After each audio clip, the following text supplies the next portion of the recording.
Share हो रहा है मैं? हाँ जी सर।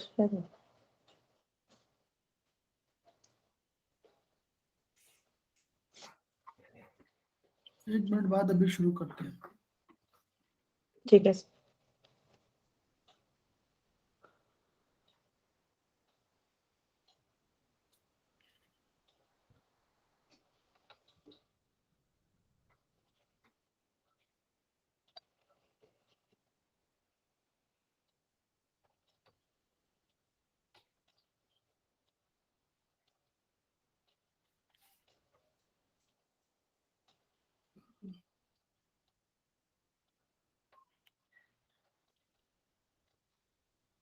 हाँ मैडम, प्रार्थना शुरू करने जा रहे हैं। ठीक है सर।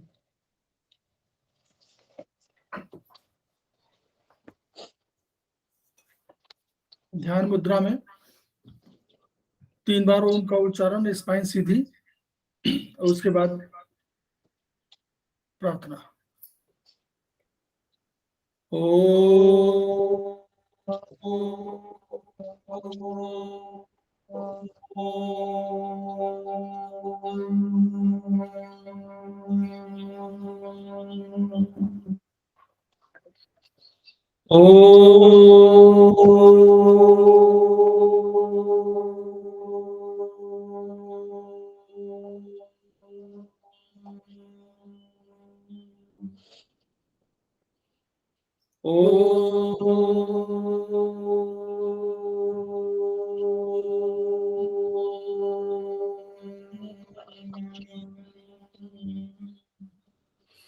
वह शक्ति हमें दो दयानिधे, कर्तव्य मार्ग पर डट जाए, कर सेवा उपकार में हम निज जीवन सफल बना जाए।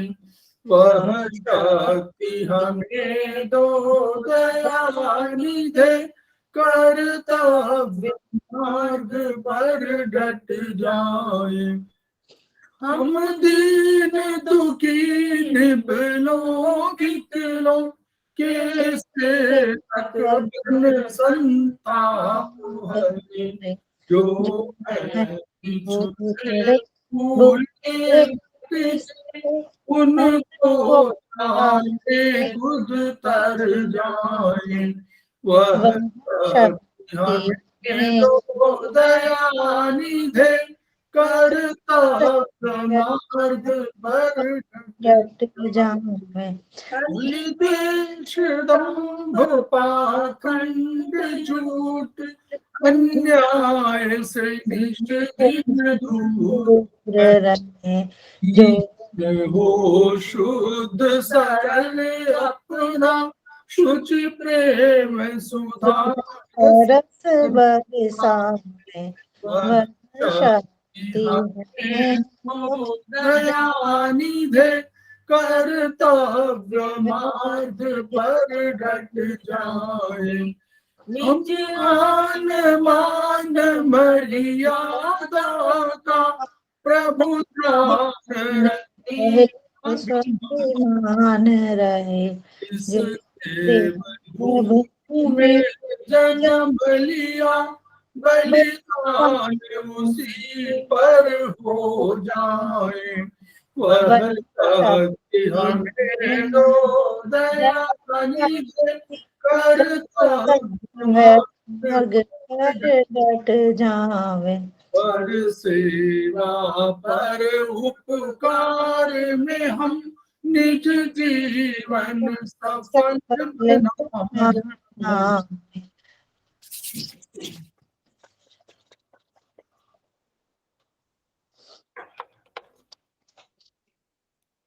आज की समवायी क्लास में हमारे बीच उपस्थित मैडम मंजू गुप्ता, उनका स्वागत है। श्रीमती उनका स्वागत है। एम.के. यादव जी, उनका स्वागत है। हम लोग समवायी फाउंडेशन के माध्यम से एक्यूप्रेशर शोध प्रशिक्षण उपचार संस्थान प्रयागराज के उस उद्देश्य को आगे बढ़ा रहे हैं, जो जो उनका है कि हम प्रत्येक व्यक्ति के पास जाएं, उसका ट्रीटमेंट करें और उसको इस एक्यूप्रेशर शिक्षा की जानकारी भी दें। हमारे 3 मनीषी जो एस्पस के हैं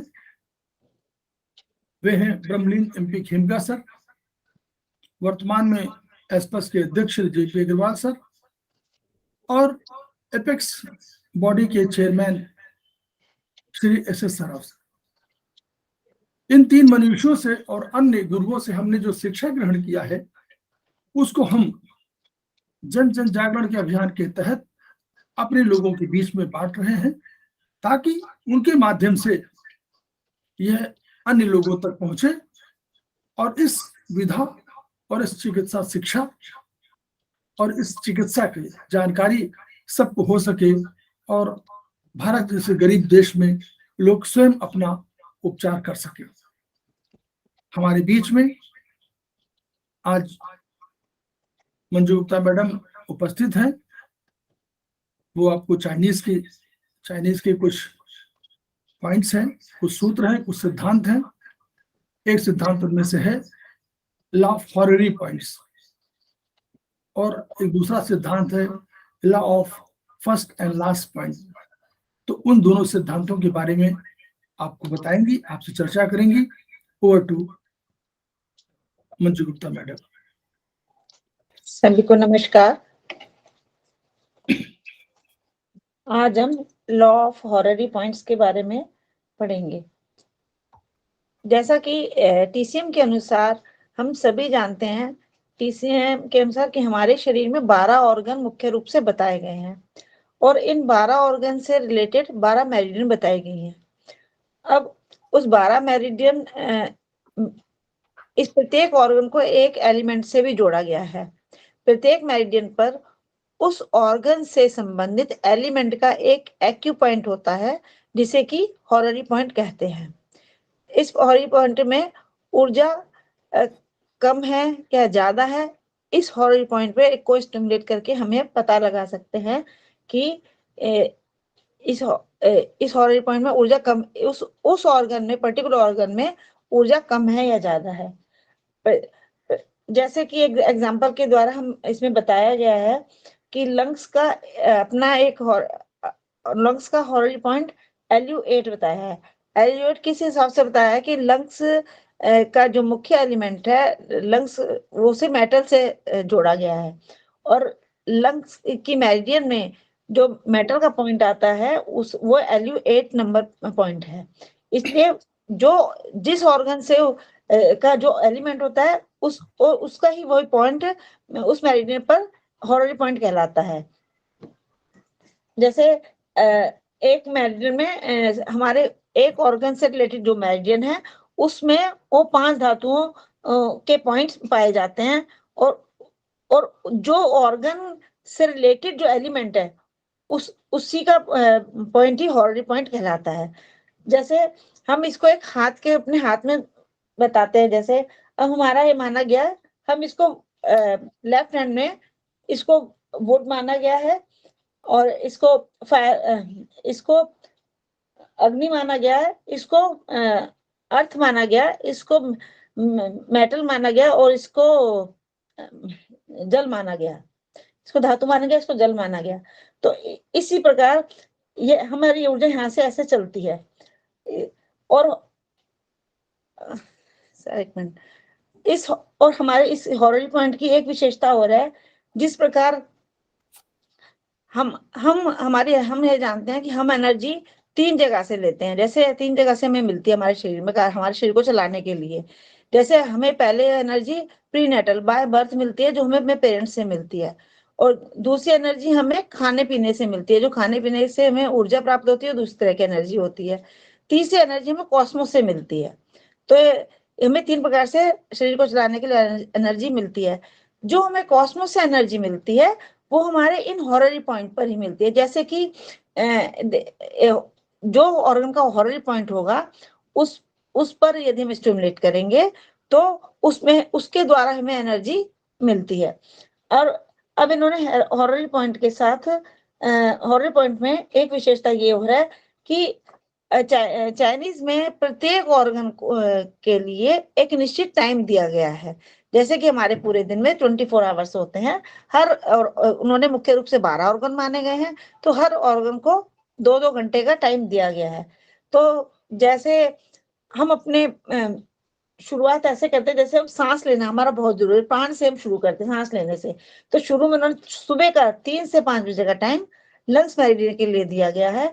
तो उसके बाद लार्ज इंटेस्टाइन का टाइम दिया है 5 से 7 और स्टमक का 7 से 9। इसी प्रकार पूरा दिन ऐसे 2-2 घंटे हर ऑर्गन को दिए गए हैं। यदि हम इस समय में, जैसे यदि हमारे लंग्स की ऊर्जा यदि कम होती है और उसके हॉर्री पॉइंट LU8 यानी कि मेटल पॉइंट पर 3 से 5 के समय के बीच में यदि स्टिमुलेट किया जाएगा, तो उसमें एनर्जी उस समय मतलब बहुत ज्यादा बढ़ सकती है। यदि हमारे लंग्स के मेरिडियन में एनर्जी कम है, डेफिशिएंट है, उस समय उसमें स्टिमुलेट करने पर हमें एनर्जी बहुत आराम से प्राप्त हो सकती है। जैसे कि हम देखते हैं कि एक तरह से एंटीना का काम करते हैं ये हॉर्री पॉइंट। उसी प्रकार लार्ज इंटेस्टाइन का टाइम है सुबह 5 से लेकर 7 बजे तक का, और लार्ज इंटेस्टाइन में भी यही है। और इन्होंने क्लॉक ऑर्गन इस टाइप से बनाया है कि लंग्स का पेयर और ऑर्गन जो है वो लार्ज इंटेस्टाइन है। तो लंग्स से एनर्जी अपने पेयर ऑर्गन में जाएगी और फिर पेयर ऑर्गन से एनर्जी दूसरे उसमें जाएगी, तो यांग से यांग में जाएगी, यिन से यिन में जाएगी। ये चीज हमें देखनी होती है। ये ऑर्गन क्लॉक इस टाइप से बनाया होता है कि अपने पेयर अगर यांग से यिन में जाएगी तो पेयर ऑर्गन में जाएगी, और नहीं तो दूसरे अगर ऑर्गन में जाती है एनर्जी तो वो यिन से यिन में जाती है और यांग से यांग में ही जाती है। इस तरह हमारे पूरे ये ऑर्गन क्लॉक बताई गई है। लंग्स से लार्ज इंटेस्टाइन से स्टमक में, स्टमक का टाइम है 7 से 9 बजे, फिर स्प्लीन का टाइम है 9 से 11 बजे तक का। स्प्लीन से फिर हार्ट में जाती है। देखिए अब यून से स्प्लीन यिन ऑर्गन है, हार्ट भी यिन ऑर्गन है, उससे स्प्लीन से फिर हार्ट में गई, 11 से लेकर 1 बजे तक का टाइम है, और हार्ट से लेकर फिर स्मॉल इंटेस्टाइन में गई। तो हार्ट से लेकर, हार्ट का पेयर ऑर्गन है स्मॉल इंटेस्टाइन, तो 1 से 3 तक का स्मॉल इंटेस्टाइन का टाइम हो गया। यूरिनरी फिर स्मॉल इंटेस्टाइन से 3 से 5 गई, शाम के 3 से 5 बजे। फिर स्मॉल यूरिनरी ब्लैडर से किडनी में गई, 5 से 7 शाम का टाइम है। किडनी से पेरिकार्डियम में गई, 7 से 9 का टाइम है। और ट्रिपल वार्मर से पेरिकार्डियम से ट्रिपल वार्मर में गई, ट्रिपल वार्मर का टाइम 9 से 11 है। ट्रिपल वार्मर से फिर गॉल ब्लैडर में गई, तो 11 से 1, और फिर गॉल ब्लैडर से लीवर में आ गई 1 से लेकर 3। इस तरह हमारा पूरा साइकिल पूरे दिन का समाप्त होता है। तो हमारे को मेन ये देखना है कि एनर्जी उस हॉररी पॉइंट पे उस पीरियड में जो उन्होंने ऑर्गन क्लॉक का टाइम दिया उस पीरियड में सबसे ज्यादा पाई जाती है। वो उस समय कॉस्मोस, यदि हमारे पास कोई पेशेंट आता है और वो लगता है, हमें लगता है कि एकदम ऐसे मतलब परेशान ऐसा है, मतलब उसमें वो डल ऐसे डल सा है, मतलब वो उसमें ऐसा लगता है जान ही नहीं है, तो उसके लंग्स वीक है, हम जानेंगे। हमें ये अगर हमें डायग्नोस कर लेते हैं कि उससे उसको किस टाइप की बीमारी, किस ऑर्गन से रिलेटेड बीमारी है, तो उस ऑर्गन के हॉर्री पॉइंट पर स्टिमुलेट करने से उसको तुरंत आराम मिल जाता है। ये तो हॉर्री पॉइंट का हो गया। अब इसमें हम एक चीज देखते हैं कि हॉर्री जैसे हम ये भी देख सकते हैं कि लंग्स का हम हॉर्री पॉइंट कैसे निकालेंगे। जैसे जो लंग्स का मेटल पॉइंट, हम कैसे लंग्स का मेटल लंग्स का जो पहला पॉइंट है, विंड पॉइंट है, वुड पॉइंट है जो है, वो LU11 है। फिर हीट पॉइंट है LU10, और ह्यूमिडिटी पॉइंट है LU9, और फिर आता है मेटल पॉइंट जो कि LU8 है। तो मेटल पॉइंट हो गया। और ये यिन ऑर्गन का, ये हम पहले ही जानते हैं कि यिन ऑर्गन को हम शुरू करते हैं हमेशा वुड से शुरू करते हैं, और यांग ऑर्गन में हम मेटल फर्स्ट पॉइंट होता है उसका, यांग ऑर्गन का फर्स्ट पॉइंट हमेशा मेटल से शुरू होता है। और इस प्रकार हम जितने 6 यिन ऑर्गन हैं उसमें हम वुड से शुरू कर चलेंगे। ऐसे हार्ट का हम देखते हैं, यदि यिन ऑर्गन में हार्ट का देखते हैं तो हार्ट पहला पॉइंट होगा हार्ट का H9, और दूसरा पॉइंट होगा हार्ट का जो अपना उसका अपना हॉररी पॉइंट होगा, एलिमेंट पॉइंट अपना उसका अग्नि है ना, तो उसका H8 होगा। इसी प्रकार हम स्प्लीन में देखेंगे तो स्प्लीन का फर्स्ट पॉइंट होगा sp1 यानी कि वुड पॉइंट, और sp2 होगा हीट पॉइंट, और उसका अपना पॉइंट स्प्लीन का sp3 होगा, उसका हॉर्री पॉइंट होगा। इसी प्रकार हम यांग में देखेंगे, यांग मेरिडियन में, यांग ऑर्गन में देखेंगे। जैसे यांग ऑर्गन में हमने देखा कि लीवर जैसे हम स्मॉल इंटेस्टाइन का देखते हैं, तो स्मॉल इंटेस्टाइन में हम मेटल से शुरू करेंगे। तो मेटल का स्मॉल इंटेस्टाइन का फर्स्ट पॉइंट होगा SI1 और मेटल पॉइंट होगा, और एक्चुअली स्मॉल इंटेस्टाइन का जो अपना पॉइंट होगा हॉरर पॉइंट, वो हीट पॉइंट होगा। स्मॉल इंटेस्टाइन का अपना पॉइंट हीट पॉइंट होगा, परंतु हम उसमें अगर हमें अपना पॉइंट पे जाना है तो SI1 मेटल से शुरू करेंगे, SI1, SI2, SI3 और SI5। SI5 उसका हीट पॉइंट होगा, SI5 उसका अपना हॉररी पॉइंट होगा। इसी प्रकार हम यांग ऑर्गन में मेटल से शुरू करते हैं और उसके अपने पॉइंट पर आकर वो नंबर देखते हैं। यहाँ पर सभी उसके हॉररी पॉइंट दिए गए हैं। पेरिकार्डियम का P8, ट्रिपल वार्म का TW, triple warm 6, gall bladder का गॉल ब्लैडर 41, लीवर का तो उसमें यिन में आ गया। अब हमने एक चीज और देखनी है हॉररी पॉइंट के लिए, ऑर्गन क्लॉक जो टाइम उन्होंने हमें बताया, जिस समय हमें इसमें एनर्जी प्राप्त होती है, इसका जो एक पेयर वो होता है, फ्रेंड होता है, हॉररी फ्रेंड होता है। वो हॉररी फ्रेंड कैसे होता है कि जो टाइम हमारा लंग्स का, जैसे सुबह से लेके 3 से 5 बजे तक का टाइम लंग्स का है, तो वही शाम को 3 से 5 का टाइम किस ऑर्गन का होगा, वो हमें देखना होगा। तो 3 से 5 हमारा टाइम शाम का यूरिनरी ब्लैडर का है, तो वो उसका हॉररी फ्रेंड हो गया। यदि इसका मतलब ये हुआ, यदि किसी सॉरी इस पेयर फ्रेंड ऑर्गन में वो अपनी एनर्जी को ट्रांसफर, बाय एनर्जी को ट्रांसफर कर सकता है। जैसे यदि हमें लंग्स में एनर्जी कम मिल रही है और यूरिनरी ब्लैडर का वही टाइम है, तो अगर लंग्स में एनर्जी कम है और हमने यूरिनरी ब्लैडर के भी हॉररी पॉइंट पे अगर हम उसको पॉइंट को स्टिमुलेट कर दिया, तो यूरिनरी ब्लैडर से एनर्जी लंग्स में ट्रांसफर हो जाएगी। ये इसके हॉररी फ्रेंड का ये काम है कि वो एक दूसरे को एनर्जी ट्रांसफर कर देते हैं आराम से। ऐसे लार्ज इंटेस्टाइन का हॉररी फ्रेंड्स है किडनी 10। तो यदि हमें किडनी में कभी एनर्जी कम लगती है, उसमें कुछ डेफिनेट है, तो उसके अपने हम हॉररी पॉइंट पर भी स्टिमुलेट कर सकते हैं, और उसके पेयर जो हॉररी फ्रेंड्स है उसके पॉइंट पर भी हम उसको स्टिमुलेट कर सकते हैं। तो इस प्रकार वो बाय एनर्जी वहां से उधर दूसरे ऑर्गन में ट्रांसफर हो सकती है। यदि किडनी में कम है तो लार्ज इंटेस्टाइन पे करके हम उसे दे सकते हैं, और यदि लार्ज इंटेस्टाइन में एनर्जी कम है तो किडनी के 10 पॉइंट पर हम स्टिमुलेट करके लार्ज इंटेस्टाइन को एनर्जी दे सकते हैं। ये हॉररी फ्रेंड्स का काम है। तो ये ऐसे ऐसे पेयर बने हुए हैं जिसमें कि स्टमक और पेरिकार्डियम का एक पेयर बनता है, और स्प्लीन और ट्रिपल वार्मर का, और हार्ट और गॉल ब्लैडर का, और स्मॉल इंटेस्टाइन लीवर का। और इसमें हमने ये भी देखना है, इसमें एक यिन ऑर्गन होता है तो एक यांग ऑर्गन होता है। हॉररी फ्रेंड्स में एक यिन ऑर्गन होगा तो दूसरा यांग ऑर्गन होगा। इसी प्रकार हमारे ऐसे 6 पेयर बन जाते हैं जो कि हॉररी फ्रेंड्स कहलाते हैं। और ये और हमें देखना होगा कि हॉररी पॉइंट काम कैसे करते हैं। तो हॉररी पॉइंट का यही है कि जब भी हमें एनर्जी कम लगती है तो हम उसके अपने एलिमेंट पे, यदि हॉररी पॉइंट पर अगर हम, जी मैडम ऐसा है, थोड़ा ठीक है, बहुत बढ़िया बताया आपने। देखिए ऐसा है, एनर्जी का साइकिल उसी तरह होता है जैसे कि आप रेखा खींच लीजिए और एक कोई ऊपर लाइन खींचे गोल और फिर नीचे आ गए। तो जैसे हमारी कोई भी हार्ट की लाइन देखे ECG वगैरह में, तो हमेशा ऊपर नीचे होती रहती, तरंग की तरह। ये तरंगों की तरह चलती है ऊर्जा, इसलिए वो 12 घंटे में, जैसे 3 बजे जो 3 से 5 बजे जो लंग्स में मेरिडियन में आएगी ऊर्जा, वह उसके 12 घंटे बाद सबसे कम हो जाएगी।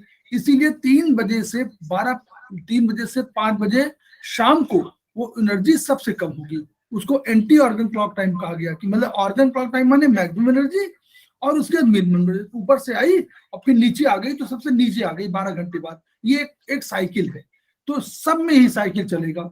अब ये मैडम तो कहा, मान लीजिए आपको लंग्स में मेरिडियन में 3 बजे से 5 बजे के बीच में आप अगर मेथी लगा देंगे, स्टार मैग्नेट लगा देंगे, कुछ भी लगा देंगे, तो इस मेरिडियन में एनर्जी बढ़ जाएगी। ये समझिए, अगर इस दौरान किसी लंग्स मेरिडियन में एनर्जी कम है तो आप मेथी लगा लीजिए, स्टार मैग्नेट लगा दीजिए, टोन करें चाहे ना करें, तो भी आपको एनर्जी बढ़ जाएगी 3 बजे से 5 बजे के बीच में।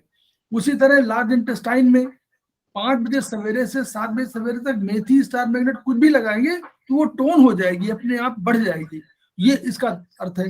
दूसरा मैडम ने बताया कि हॉररी फ्रेंड्स, ये तो इनको कहा गया हॉररी, इसलिए कहा गया कि आप मेटल का जो लंग्स है, जो उसका एलिमेंट पॉइंट है, वही हॉररी पॉइंट कहलाता है। अगर लंग्स है तो मेटल का पॉइंट है, तो उसके मेटल के पॉइंट को ढूंढना पड़ेगा, उस पॉइंट को वो मानिए हॉररी पॉइंट मानिए। अब मान लीजिए हमने 3 बजे से 5 बजे के बीच में हमको करना है, तो हमको LU8 को अगर आप वहां पर मेथी लगा देंगे तो वो लंग्स में एनर्जी बढ़ जाएगी 3 बजे से 5 बजे।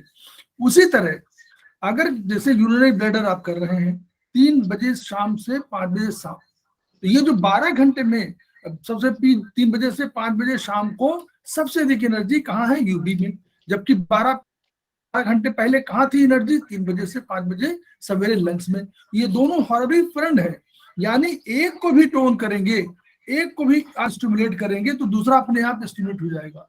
दोनों दोस्त हैं, दोनों शेयर कर लेते हैं उसको, इस रूप में मानिए। ठीक मैडम, ठीक है, ठीक है सर। बस सर इसमें तो कलर यही है। से भी आप लोग कर सकते हैं, कलर से भी कर सकते हैं, ये भी ध्यान रखिए। हाँ, मेथी कलर से भी कर सकते हैं। कलर भी, हाँ इसमें कलर, हर ऑर्गन के आगे कलर दिया हुआ है, टाइम के हिसाब से कलर भी, हर ऑर्गन का अपना कलर दिया गया है, एलिमेंट का कलर, उससे रिलेटेड जो एलिमेंट है उसका कलर दिया गया है, उससे भी हम टोन कर सकते हैं। इसमें तो बस यही है सर जी। फिर आप फर्स्ट क्लास हमारे पास है नहीं, आप अपने उससे बताइए। सर। मैं तो बुक से ही करा रहे हैं हम तो। आप उसका, हाँ ठीक है सर। अब इसमें नहीं, चलिए 1 मिनट सर। तो इस प्रकार हमने देखा, जब किसी ऑर्गन में एनर्जी डेफिशिएंट होती है तो ऑर्गन क्लॉक के टाइम के अनुसार हम एरोरी पॉइंट पर स्टिमुलेट करने से एनर्जी प्राप्त कर सकते हैं और उसको टोन कर सकते हैं, एनर्जी को बढ़ा सकते हैं। कम ऊर्जा को इससे स्टिमुलेट करके ऊर्जा को प्राप्त, एक तरह से ये एंटीना का काम करते हैं। ये जो पॉइंट्स होते हैं एंटीना का काम करते हैं। हम कॉस्मोस से एनर्जी इस पॉइंट के द्वारा आराम से ले सकते हैं। तो ये इसे ही हॉररी पॉइंट कहते हैं। अब नेक्स्ट है law of first and last point. Law of first and last point का मीनिंग क्या होता है? यदि किसी मेरिडियन का, हर मेरिडियन का एक फर्स्ट पॉइंट होता है और एक लास्ट पॉइंट होता है। तो यदि हमारे मेरिडियन के आस फर्स्ट या लास्ट पॉइंट के आसपास हमें कोई बीमारी दिखाई देती है, या उसके आसपास ऑर्गन के पास कोई बीमारी दिखाई देती है, ऑर्गन उसके आसपास जो ऑर्गन है उसमें भी रिलेटेड कोई बीमारी दिखाई देती है, तो अगर हमें फर्स्ट पॉइंट पे बीमारी दिखाई देती है तो हम उसे उसके लास्ट पॉइंट पर, उस मेरिडियन के लास्ट पॉइंट पर मेथी दाना या स्टार मैग्नेट लगाकर उस बीमारी का इलाज संभव है। ये फर्स्ट एंड लास्ट पॉइंट का नियम है। जैसे हम इसे एग्जांपल के द्वारा समझ सकते हैं। जैसे हमें LI1 हमारे हाथ के उंगली के पास आता है, और LI20 हमारे नाक के पास होता है। यदि हमारे यहाँ पर दांत में दर्द है, यहाँ इधर कुछ स्वेलिंग है या कोई फोड़ा फुंसी है, तो हम LI1 को यदि स्टिमुलेट करते हैं तो LI20 यहाँ पर नाक के पास वो जो रोग आया हुआ है वह बहुत आसानी से ठीक हो सकता है। और इसी प्रकार यहाँ पर बहुत से उदाहरण नहीं दे सकते हैं। इसमें तो इसका मतलब तो ये होता है, इसमें उदाहरण नहीं बता सकते हैं कि यदि हमारे को कहीं H1 के पास यहाँ पर जैसे H1 के आसपास हमारे को कहीं पेन है या कोई हार्ट से रिलेटेड कुछ ऐसा दर्द आ रहा है, कुछ भी है, तो हम H9 या फिर कोई गांठ हो गई है, कोई सूजन आ गई है H1 के एरिया के आसपास, तो हम H9 पर को स्टिमुलेट करके H1 के पास आई हुई गांठ और सूजन को आराम से उसका उपचार हो सकता है। इसी प्रकार SI का देखते हैं। SI1 हमारी हाथ की उंगली के नाखून के पास आता है और SI19 हमारे कान के पास आता है। यदि हमारे कान में कभी दर्द हो या कुछ ऐसे आवाजें आ रही हैं, हमें कुछ ऐसा है, कुछ प्रॉब्लम हो कान के पास आसपास, तो हम SI1 पर उपचार देकर उस प्रॉब्लम को सॉल्व कर सकते हैं। इसी प्रकार हम आंख के आसपास हमारी ट्रिपल बार मेरिडियन भी आती है, यूबी मेरिडियन भी आती है और गॉल ब्लैडर मेरिडियन भी आती है। यदि हमारे को ऐसी आगे अगर आंख के पास यूबी के इधर अंदरूनी कोने के आसपास कोई प्रॉब्लम होती है या कोई टीयर डक्ट बताया जैसे इस टाइप की प्रॉब्लम है, तो हमें UB67 इसका लास्ट पॉइंट है यूबी मेरिडियन का, उस पर अगर हम कोई स्टिमुलेट करेंगे तो आंख की प्रॉब्लम ठीक हो जाती है। इसमें एक उदाहरण भी दिया हुआ है कि एक महिला के दांत सही थे और अचानक से उसकी उंगली लार्ज इंटेस्टाइन के बिंदु पर वहां दब गई, खिड़की के पल्लों के बीच में दब गई, तो उस महिला का दांत हिलने लगा। मतलब इतना इफेक्टिव है ये पॉइंट कि यदि उसके मेरिडियन के एक पॉइंट पर प्रॉब्लम है तो उसके दूसरे पॉइंट लास्ट पॉइंट पर, फर्स्ट पे है तो लास्ट पर है तो फर्स्ट पर दबाने से उस रोग का उपचार संभव है और वो दांत ही उनका हिल गया, ये दिया गया है।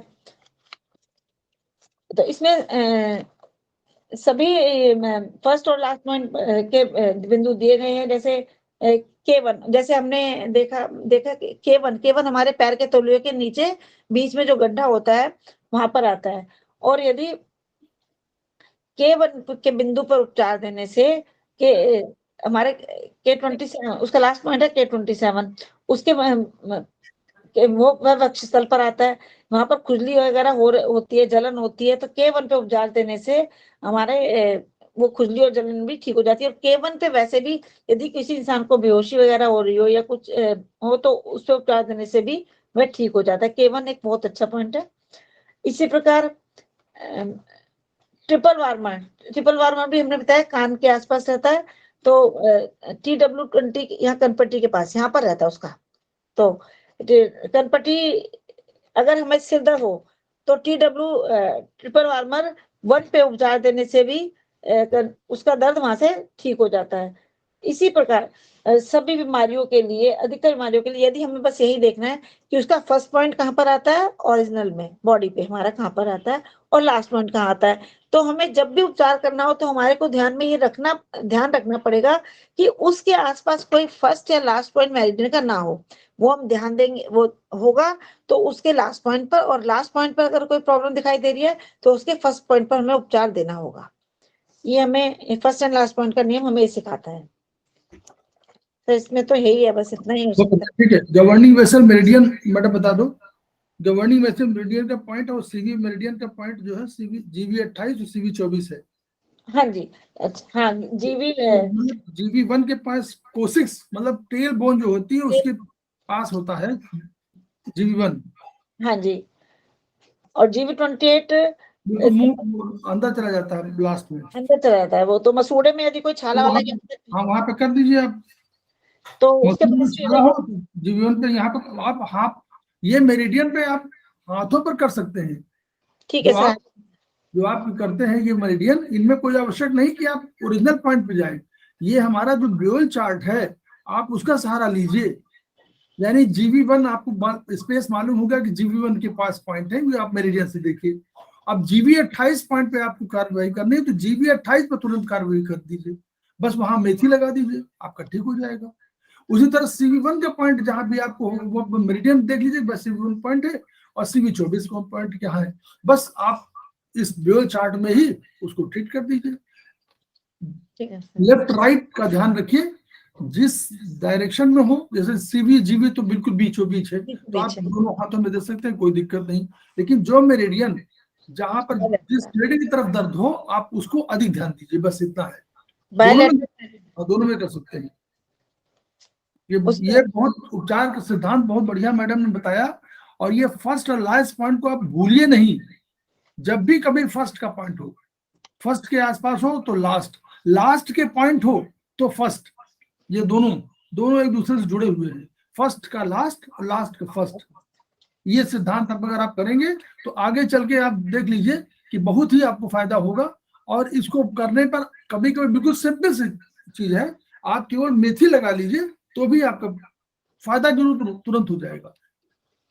तो ये हॉररी पॉइंट का सिद्धांत, ये सिद्धांत, सारे सिद्धांतों को एक साथ जब याद रखेंगे, जब आप कोई बीमारी कहीं आएगी तो आपको भूल जाता, उसमें टेल बोन में दर्द हो आप बैठे रहेंगे, क्या टेल बोन में क्या करें, अब वो फर्स्ट क्लास पॉइंट तुरंत यूज कर लीजिए। तो सिंपल सा मेथी लगा दीजिए। तो सिद्धांत याद रखिए, इसीलिए इनको बार बार पढ़ते रहिए कि फर्स्ट पॉइंट कौन है, लास्ट पॉइंट कौन है। ये जानेंगे नहीं तो करेंगे नहीं। सर हॉरर पॉइंट पर तो हमने देखा है कि हॉरर पॉइंट तो बहुत ज्यादा इफेक्टिव रहते हैं कि क्योंकि, और उस पे अगर हम मेथी दाना भी लगा देते हैं उस हॉरर से रिलेटेड तो बहुत आराम मिलता है उसमें। हॉरर दो ऑर्गन एक साथ ठीक होंगे आपके।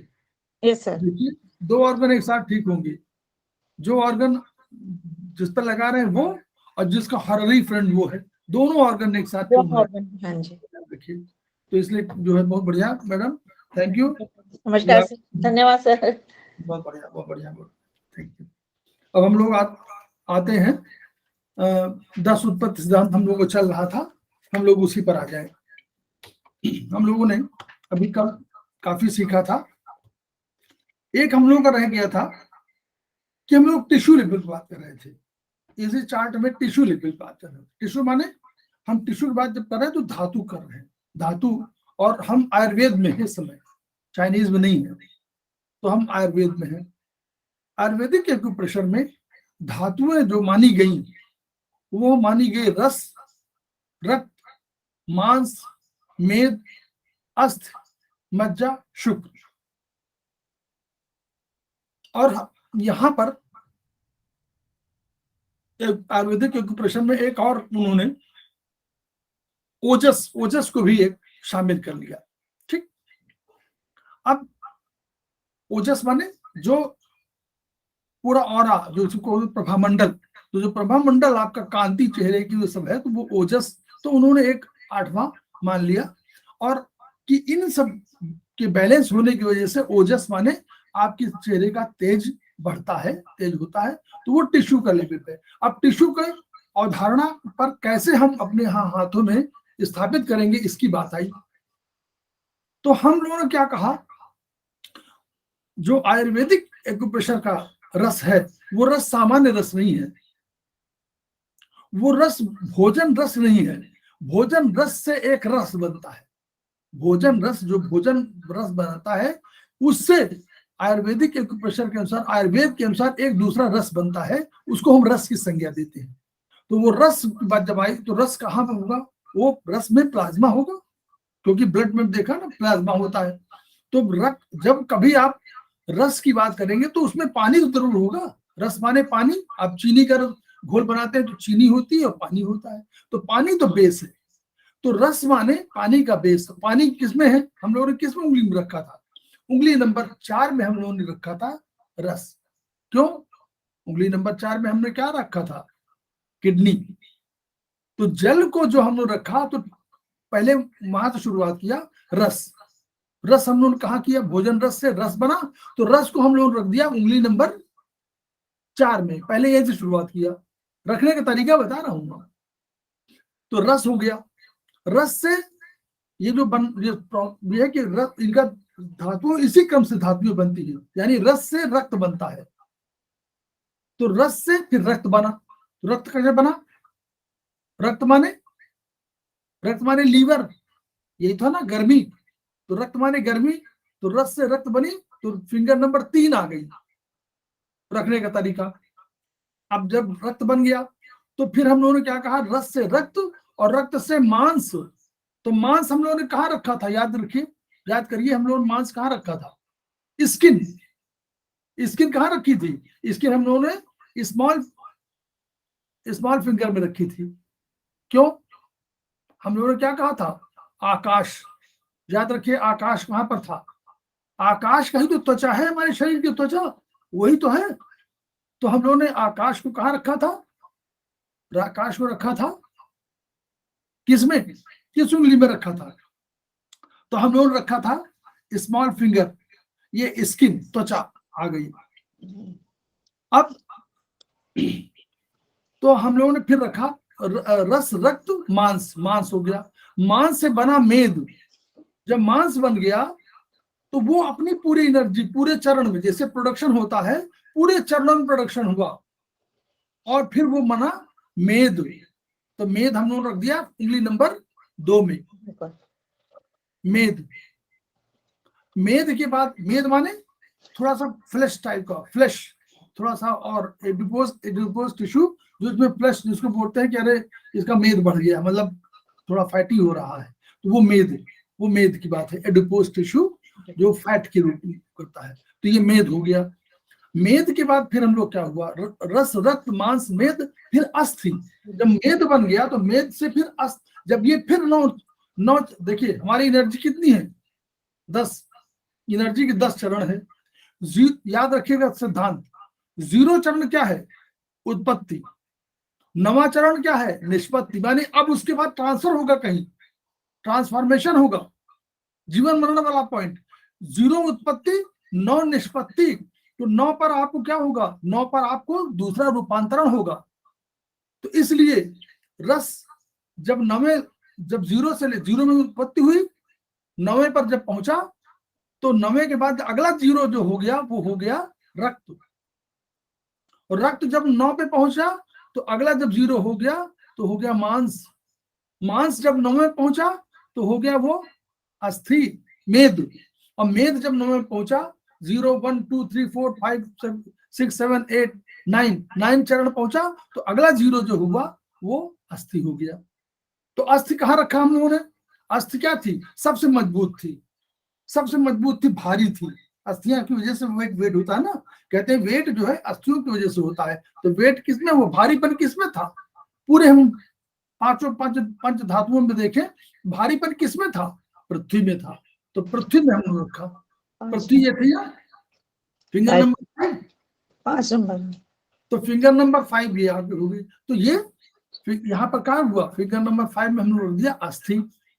अस्थि जब 0 से अस्थि हुई और 9वें चरण में पहुंची जब, तो निष्पत्ति हो गई, अब रूपांतरण होना है, तो अस्थि से अस्थि मज्जा, अस्थि के बाद बोन मैरो, अस्थि मज्जा, मज्जा, अस्थि के बाद मज्जा। अब ये मज्जा जब आ गई, मज्जा 6वें नंबर पर आ गई, मज्जा के बाद फिर, मज्जा के बाद क्या हुआ, मज्जा के बाद अस्थि मज्जा, और उसके बाद फिर शुक्र। तो ये शुक्र जो हुआ, जब मज्जा 9वें चरण में पहुंची तो उसने शुक्र को बनाया। तो शुक्र हमारा आया इसमें, अगर कहीं इसमें गलत हो तो लिख दीजिए, नहीं ठीक है, इसमें लिखा सीमेन, शुक्र 7 नंबर, शुक्र, इसमें सीमेन ओवा दोनों आ रहे हैं, ये ध्यान रखिएगा, सीमेन ओवा दोनों आ रहे हैं, शुक्र दोनों में शुक्र है, तो वो शुक्र हुआ, क्योंकि दोनों प्रोडक्शन में शामिल है ना, तो वो शुक्र हो गया। शुक्र के बाद जो 8वें नंबर पर गया, फिर वो 9वें एनर्जी की बात हुआ तो ओजस हो गया। तो रखने का तरीका ये था, 4 नंबर उंगली शुरू करिए, 4 3 फिर 1 2, और तब 3 4 तब 5 6 7 इस तरह शुरू करिए। तो पहला जो है ये तरीका आपको रखने का आधार बता रहा था कि ये हम लोग को छूट गया था कल, तो ये अस्त उसमें आया। ठीक, अब आगे हम लोग बढ़े, ये इस तरह धीरे धीरे समझिए और उसको रखने का तरीका समझते रहिए। अब थोड़ा था दार्शनिक बातें, जो हम लोग आयुर्वेद की जो कहते हैं ना कि आयुर्वेद और टीसीएम दोनों दर्शन है।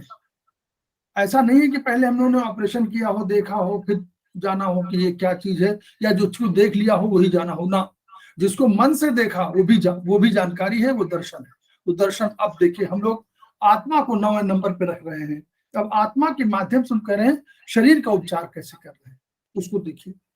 वो तरीका, थोड़ा दर्शन पर आइएगा, केवल विचार करिएगा, मतलब साइंस मत समझिएगा, साइंस के अलावा जाइए, साइंस के ऊपर चले जाइएगा, तब दर्शन शुरू होगा। देखिए आत्मा के माध्यम से शरीर का उपचार कैसे, अब इसको समझने की जरूरत है। हम कहते हैं कि हमारी आत्मा कंट्रोलर है, हमने कहा ना आत्मा कंट्रोलर है, आत्मा निष्क्रिय है, आत्मा सर्वशक्तिमान है, आत्मा सब जगह उपस्थित है, और आत्मा जो है वो कंट्रोल कर रही है किसके माध्यम से, मन के माध्यम से। कहते हैं फिगर नंबर 8 जो है उसके माध्यम से ही आत्मा कंट्रोल कर रही है, खुद नहीं काम करती, अपना आराम से बैठी हुई है और कहती मन तुम ये करो, तो मन तुरंत इंद्रियों को वश में करता है। तो ये जो हमारी है, ये आत्मा को हम लोग चेतना बोल रहे हैं, इसी को आत्मा बोल रहे हैं, इसी को चेतना बोल रहे हैं, और कहते हैं कि अगर ये नहीं होगी तो हमारा जीवन नहीं हो सकता। इसके बिना हम जो पुरुष रूप में है, पुरुष माने संज्ञा, पुरुष संज्ञा जो दी गई है जीवन हमारा मानव का, वो हम संभव नहीं है, या किसी भी जीव का जीवन संभव नहीं है। अब देखिए अब क्या है, ये जो चेतना, अब हम लोगों ने कहा कि भाई चेतना कह तो दिया, लेकिन हम लोग जो मॉडर्न साइंस है उससे हम लोग कंपैरिजन कर रहे हैं कि क्यों हम कह रहे हैं कि चेतना, ये चेतना है और इसी वजह से है। तो इस चेतना का अधिकरण हम लोगों ने कहा माना, हम लोगों ने कहा कॉर्टिकल ब्रेन, कॉर्टिकल ब्रेन माने ब्रेन का ऊपरी भाग, अब ब्रेन के अंदर न्यूक्लियस है, न्यूक्लियस माने जो उसकी सेल होती है, सेल का सबसे वो पॉइंट बोलते हैं हम लोग न्यूरॉन का, न्यूरॉन का जो पॉइंट है बॉडी जिसको बोलते हैं वो हमारी न्यूक्लियस है। तो हम लोग न्यूक्लियस उसकी बात, वही न्यूक्लियर एरिया है। हम लोगों ने क्या पढ़ा था बीएचबी में कि न्यूक्लियस प्राण होता है, न्यूक्लियस मस्तिष्क होता है, न्यूक्लियस ही मालिक है पूरे घर का, वही मुखिया है, तो वही है। तो चेतना का अधिकरण, अधिकरण माने निवास स्थान, जैसे आपका घर, तो उसका घर क्या है, मस्तिष्क है। मस्तिष्क में रहता है, कहाँ रहता है, वो भी इसके कम, जैसे आपके यहाँ कमरे में होता है तो एक मकान मालिक का जो होता है, जो सबसे स्वामी होता है, उसका एक घर हो जाता है, भैया ये मालिक यहाँ रहते हैं, या वो लोग बोलते हैं कि यहाँ बाबूजी यहाँ रहते हैं। वो जो है वो जगह कौन सी है, वो न्यूक्लियर एरिया, न्यूक्लियर एरिया माने जो अंदर बिल्कुल न्यूक्लियस का जगह पर, जहाँ पर न्यूक्लियस है, ठीक, तो वो अंदर की तरफ हो गया, वो नाभिकीय क्षेत्र में उस परम चेतना का निवास है, इस सोल का निवास, इस आत्मा का निवास कहाँ है। मैं इसमें अधिक वक्त इसलिए ले रहा हूं कि यह दर्शन का विषय है, आप लोग धीरे धीरे और समझ जाएंगे, लेकिन ये समझना थोड़ा सा कठिन है, इसको मन से समझना है। अब ये चेतना कह दिया, अब चेतना को हम लोगों ने क्या कहा, अब चेतना है तो, लेकिन ये कैसे फंक्शन कैसे कर रही है, तो उन्होंने कहा कि फंक्शन ये कहती वहां तो रहती है, लेकिन बहुत अव्यक्त, अव्यक्त माने जो व्यक्त नहीं, मैनिफेस्टेशन जिसका ना हो, जो दिखाई न पड़ रहा हो, जो है ना, उसको हम लोग कैसे, अव्यक्त तो नहीं है लेकिन अव्यक्त जैसे है, कैसे, फाइबर्स, महीन बारीक फाइबर्स है, उन फाइबर्स के माध्यम से स्पाइनल कॉर्ड होते हुए आपको आती है। और इसको हम लोगों ने, मानव शरीर विज्ञान ने या मॉडर्न साइंस ने इसको सेंट्रल नर्वस सिस्टम कह दिया। नर्वस सिस्टम थोड़ा सा समझिए, सेंट्रल नर्वस सिस्टम क्यों कहा गया, क्योंकि सेंट्रली है, आपके शरीर में सेंट्रली स्थापित है। कैसे, सर बीच में, अब देखिए आप ऐसे खड़े हो जाइए तो आपको सर, सारा सर और स्पाइनल कॉर्ड दोनों, ब्रेन और स्पाइनल कॉर्ड दोनों बीच में दिखाई पड़ेंगे। तो एक सेंट्रल नर्वस सिस्टम हुआ और एक पेरिफेरल नर्वस सिस्टम हुआ। पेरिफेरी माने परिधि में, जो परिधि हो, परिधि में क्या है, परिधि में हाथ पैर जहां भी शरीर के अन्य भागों जा रहे हैं वो परिधि हो गया।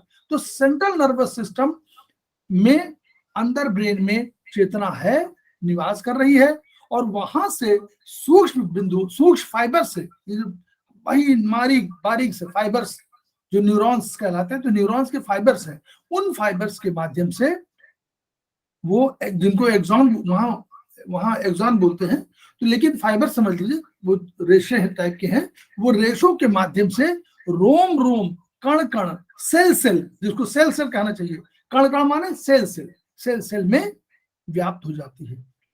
अब हम लोगों ने एक और सिद्धांत पढ़ा, हम लोगों ने कहा यावंतो ही लोके मूर्तिबंतो भाव विशेषा तावंतः पुरुषे, और यावंतः पुरुषे तावंतो लोके, जो मूर्तिमान भाव ब्रह्मांड में है, अखिल ब्रह्मांड में वही हमारे मानव शरीर में है, वही पुरुष में है। और जो पुरुष में व्यक्त भाव है, कोई भी व्यक्त अव्यक्त, वो भाव वहां पर है। तो उसी को उन्होंने कहा कि तुलना कैसे कर रहे हैं। ब्रह्मांड में क्या है, सृष्टि में हम लोग क्या कर, व्यक्त भी है और अव्यक्त दोनों है। जैसे हमारे शरीर में व्यक्त है, कुछ अव्यक्त है, दिखाई नहीं पड़ रहा है, वैसे ही वहां ब्रह्मांड में, सृष्टि में क्या है, कुछ दिखाई पड़ता है, कुछ नहीं दिखाई पड़ता। तो दोनों नहीं दिखाई पड़ता, वो क्या है, वो परमात्मा का अंश है, वो परमात्मा है, वो स्वयंभू है, वही क्रिएटर है, उसका कभी शुरू ना आदि है ना अंत है। तो उस ब्रह्मा और ब्रह्मांड में दिखते क्या है, हमको ग्रह दिखेंगे, उपग्रह दिखेंगे, सागर दिखेंगे, नदियां दिखेंगी, पेड़ पौधे दिखेंगे, पशु पक्षी दिखेंगे, सब दिखेंगे। ये गोचर है, ये दिखाई पड़ रहे हैं। तो ये क्या हुआ, दो का कॉम्बिनेशन है, एक दिखाई नहीं देने वाला और एक दिखाई देने वाला। तो एक व्यक्त है और एक अव्यक्त है, दोनों जगत में दोनों है, यानी ब्रह्मांड में दोनों चीजें हैं। एक परमात्मा है जो अदृश्य है, जो व्यक्त नहीं है, लेकिन वो कंट्रोल कर रहा है, और एक व्यक्त है जो झरने हैं, कूप, सारी चीजें जो भी आप देख रहे हैं। तो इसमें क्या हुआ, दो दो तरह की चीजें हैं, एक चैतन्य है और एक जड़ है। लेकिन हम लोगों ने अभी पढ़ा था कि प्रत्येक मानव या प्रत्येक व्यक्ति ये 5 तत्वों से बना हुआ है, 5 महाभूतों से, हम लोग 10 द्रव्य कह लें। तो यानी संसार की जितनी चीजें हैं, चीजें करोड़ों में हैं, उनको हम लोगों ने कोशिश क्या किया, उनको 5 या 10 में ट्रांसफर कर दिया, बांट दिया। इसलिए बांटना पड़ा कि कैसे हम सारे लोगों को बता रहे कि किसका क्या बना हुआ। तो उनको हम लोगों ने 5 महाभूतों में और 5 द्रव्यों में डिवाइड कर दिया, और इस तरह 10 उत्पत्ति सिद्धांत में हुआ। तो उन सारे करोड़ों को हम लोगों ने 10 एनर्जीज में बांट दिया। अब लेकिन क्या हम कह सकते हैं कि हमारे में और आप में कोई अंतर है? किसी में अग्नि अधिक है, किसी में अग्नि कम है, किसी में जल अधिक है, किसी में जल कम है, किसी में पृथ्वी अधिक है, किसी में पृथ्वी कम है, किसी में आप देखिए कि वायु अधिक है, किसी में वायु कम है। तो जो आकाश, वायु, अग्नि, जल, पृथ्वी, इन सब का कॉम्बिनेशन है। किसी काल की अधिक उस पर मेहरबानी है, किसी की दिशा की मेहरबानी है, किसी का मन बहुत कंट्रोल है, किसी का आत्मा बहुत वो है। तो सबके जो रूपांतरण है वह अलग अलग है। तो ये सोचना पड़ेगा कि चैतन्य और अचैतन्य, क्या वास्तव में कोई अचैतन्य है? नहीं। जो अचैतन्य है, जो जड़ जिसको कह रहे हैं, उसमें भी चेतना का कोई अंश है।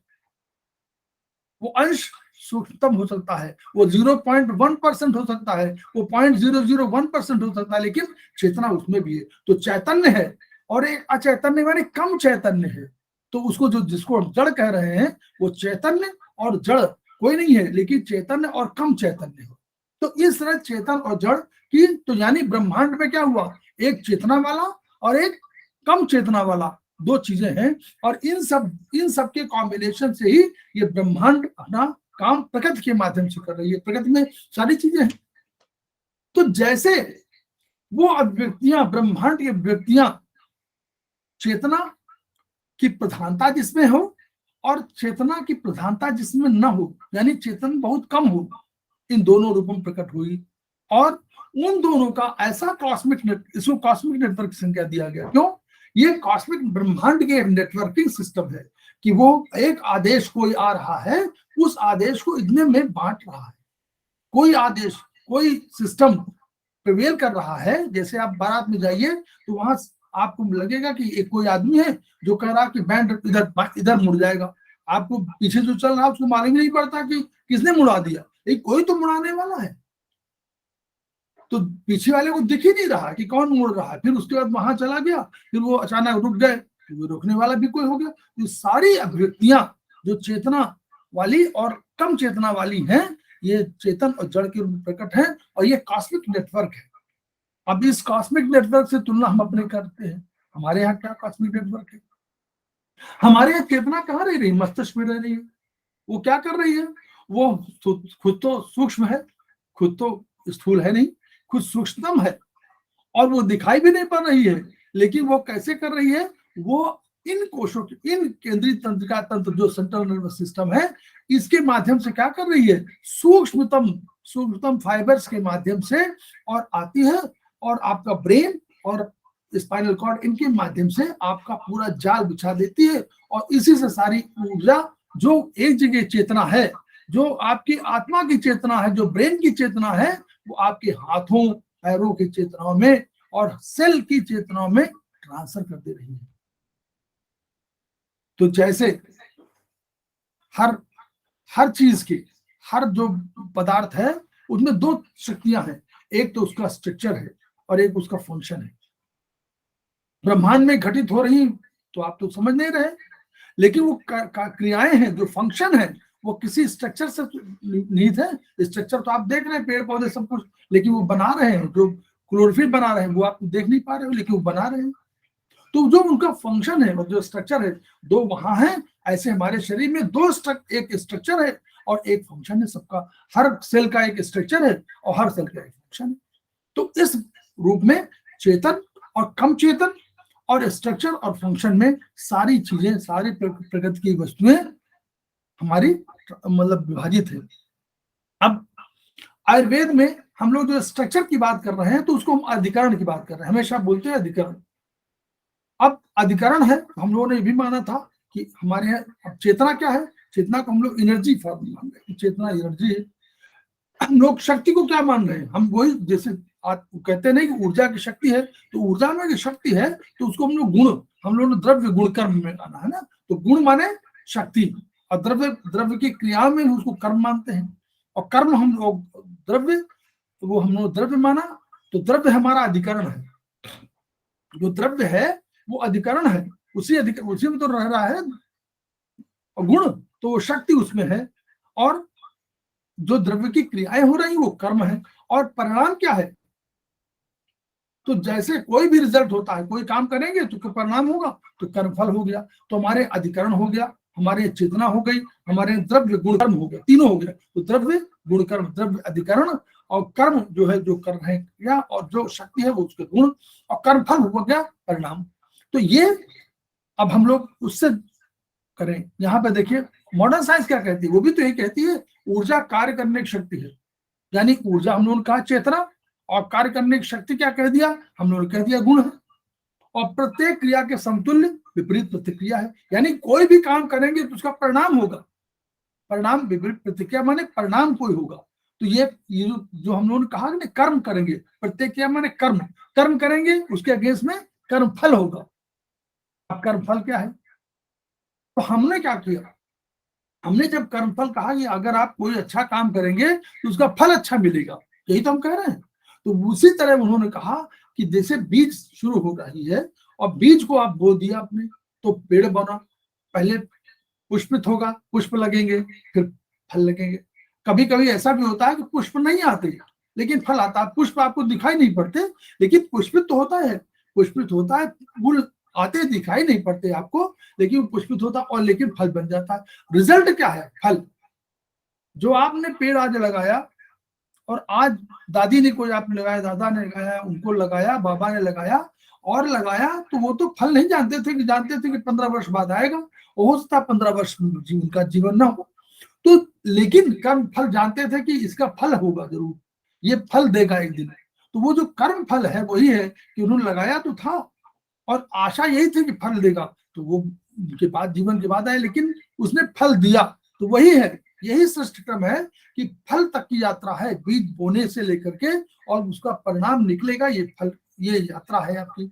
तो अब प्रत्येक, अब इसको तुलना उन्होंने क्या कि हम अब अपने थेरेपी की तरफ आ रहे हैं कि जब ये ब्रह्मांड में ये सब चीजें हुई और आपके उपयोग, आपका जन्म हुआ, तो जन्म के साथ साथ दो चीजें आपको जोड़ दी गई कि क्या आप फल नहीं देंगे, क्या आपकी वजह से कोई समाज को उपयोगिता नहीं मिलेगी, क्या ब्रह्मांड में आप अपनी उपयोगिता साबित नहीं करेंगे, क्या उनकी संरचना में योगदान नहीं करेंगे। तो वो संरचना में योगदान कैसे करेंगे, तो वही उन्होंने कहा कि जैसे मान लीजिए आपको बना बनाया घर मिल जाए, मान लीजिए, ठीक है, कोई बात नहीं, हमने संरचना में दो तरह है, एक पूरा मकान बना देते तो भी संरचना में आपका योगदान है।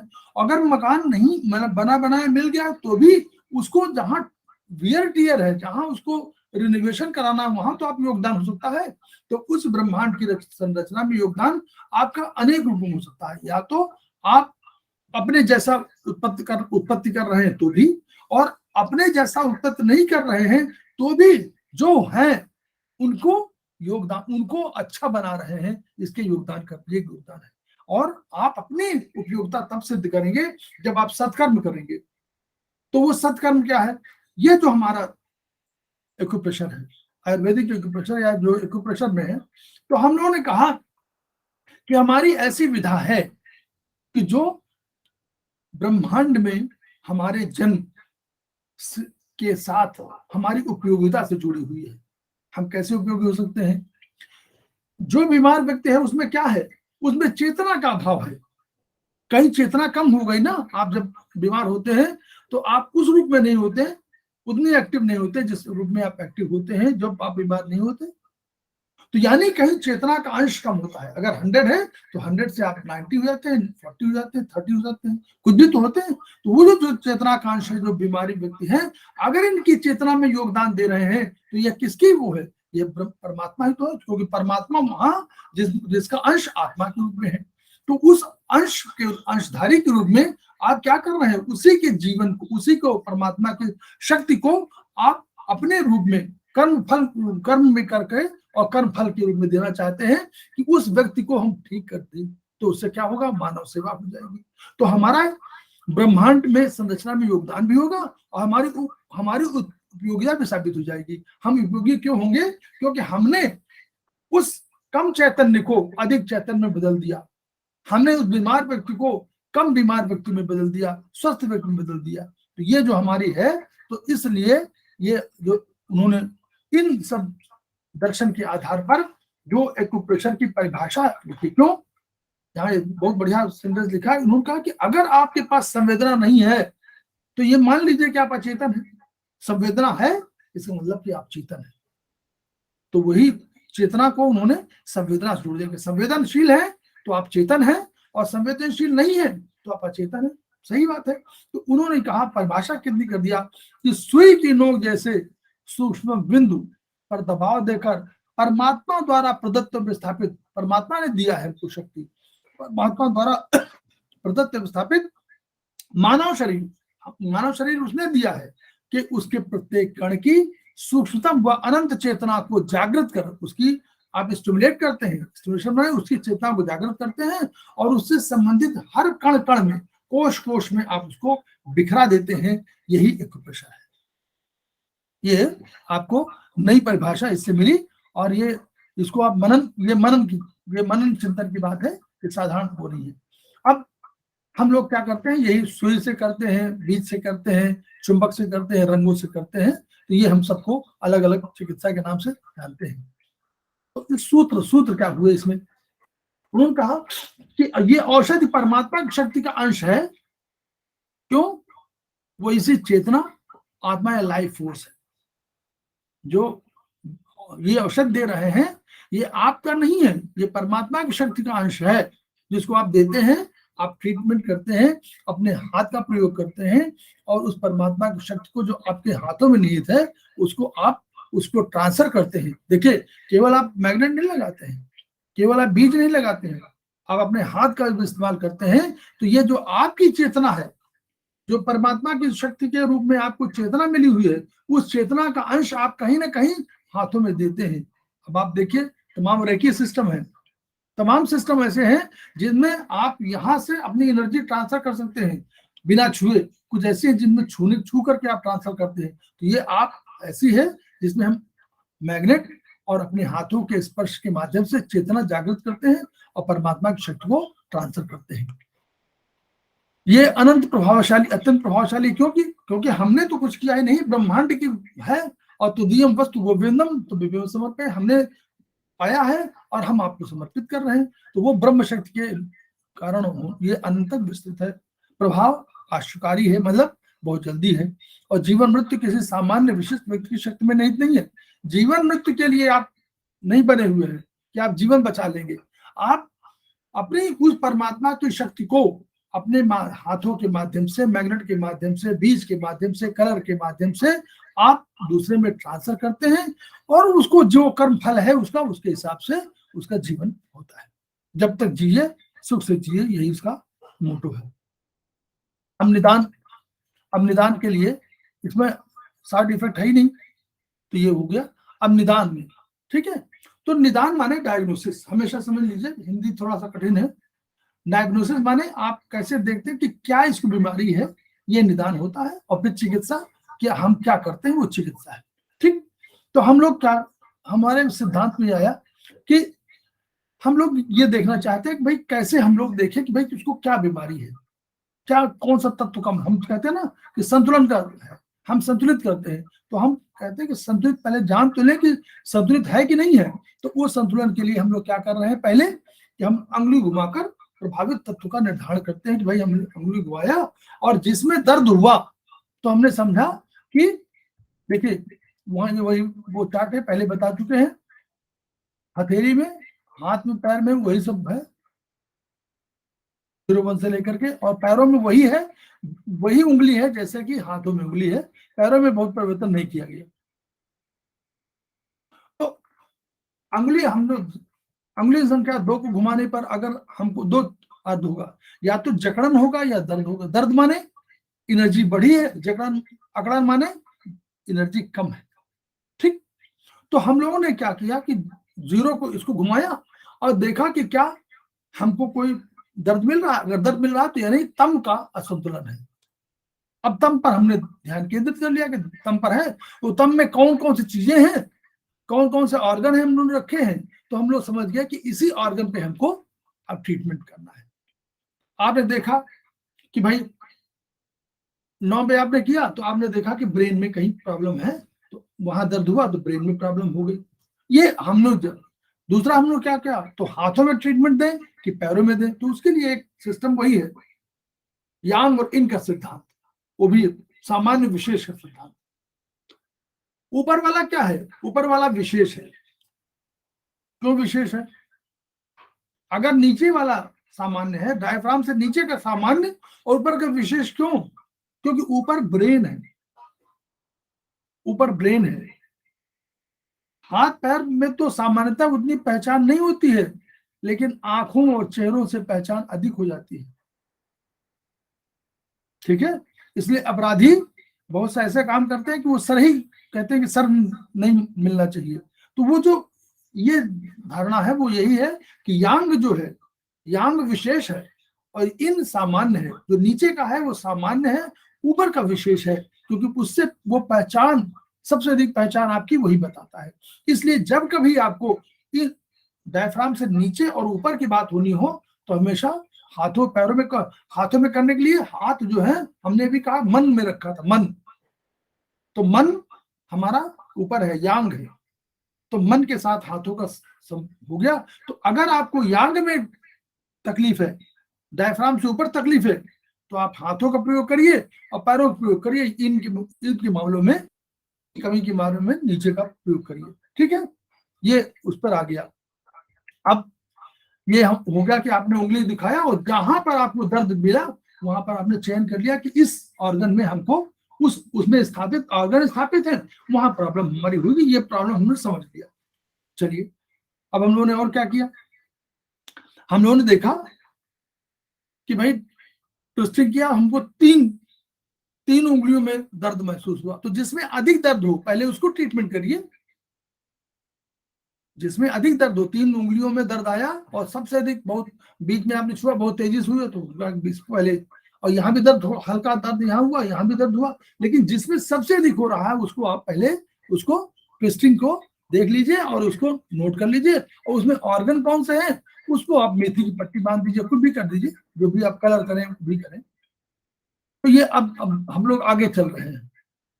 अरे देखिए, दशोत्पत्त सिद्धांत के अनुरूप चयनित 10 द्रव्यों के प्रतिनिधि रूप में स्थापित है और इन उंगलियों पर प्रत्येक उंगली संबंधित द्रव्य से जुड़े ऑर्गन है और बॉडी सिस्टम है, बॉडी पार्ट्स हैं, इन सबको हम लोगों ने रखा हुआ है। अब देखा था ना ये वाला चार्ट, उसी चार्ट की बात करना है, ये वाली चार्ट। इस चार्ट की हम लोग अभी पढ़ रहे थे, ये चार्ट, इस चार्ट की बात कर रहे हैं। इस चार्ट को आपको बार बार पढ़ना पड़ेगा, ठीक है। तो यहाँ हमने सब रखा हुआ है, तो जब भी कभी प्रॉब्लम हो तो इन्हीं को आप देख लीजिए। अब हम लोग आगे द्रव्य पे शुरू करते हैं, कैसे हम लोग कर रहे हैं। ये तो उपचार का हुआ। अच्छा, ये उपचार है और निदान, वो निदान है और उपचार भी है।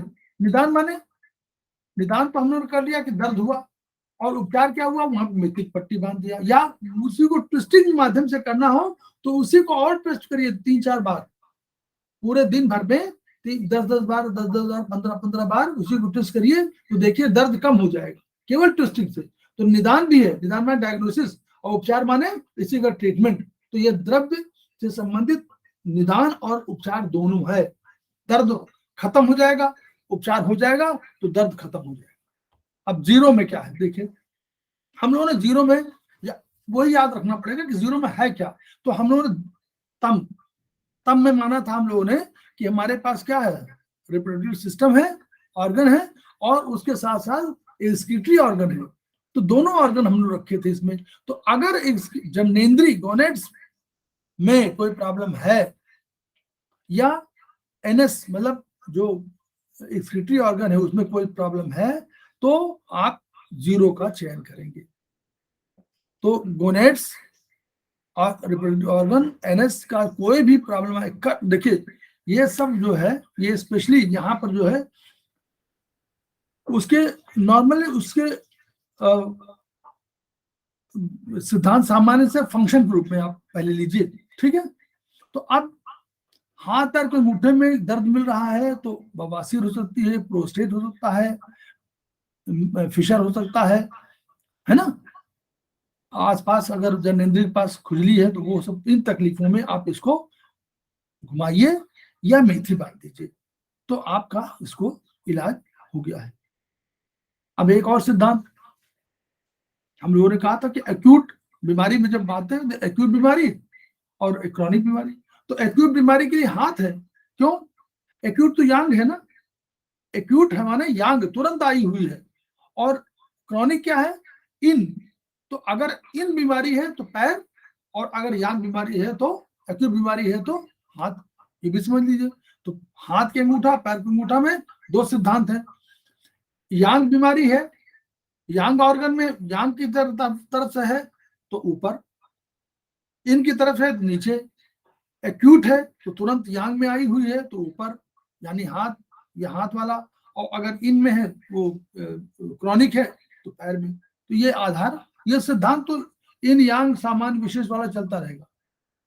एक में क्या है, एक में हम लोगों ने क्या देखा, एक में आप सब समझ लीजिए, वो सब आपको देखना पड़ेगा, लंग्स, लार्ज इंटेस्टाइन, और उधर हम लोगों ने रखा था त्वचा, और उधर रखा था हम लोगों ने, जब हम लोगों ने कहा था तो हम लोगों ने इसमें कहा था शब्द, तो कान, कान का ट्रीटमेंट।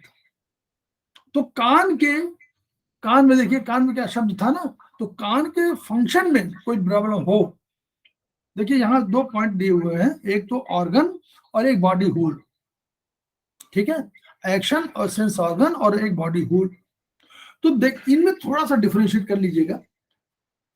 ऑर्गन की जब बात, एक्शन ऑर्गन की बात कर रहे हैं, तो उसके ऑर्गन के एक्शन की मतलब फंक्शन की वजह से थोड़ा प्रॉब्लम आ रही, वो प्रॉब्लम आ रही हो तो आप उसका, जैसे शब्द है कान, तो कान में बीच में है, पित्त ज्वाइंट में है, तो कान में प्रॉब्लम सुनाई पड़ने वाली हुई हो तो आप उसका ट्रीटमेंट करेंगे।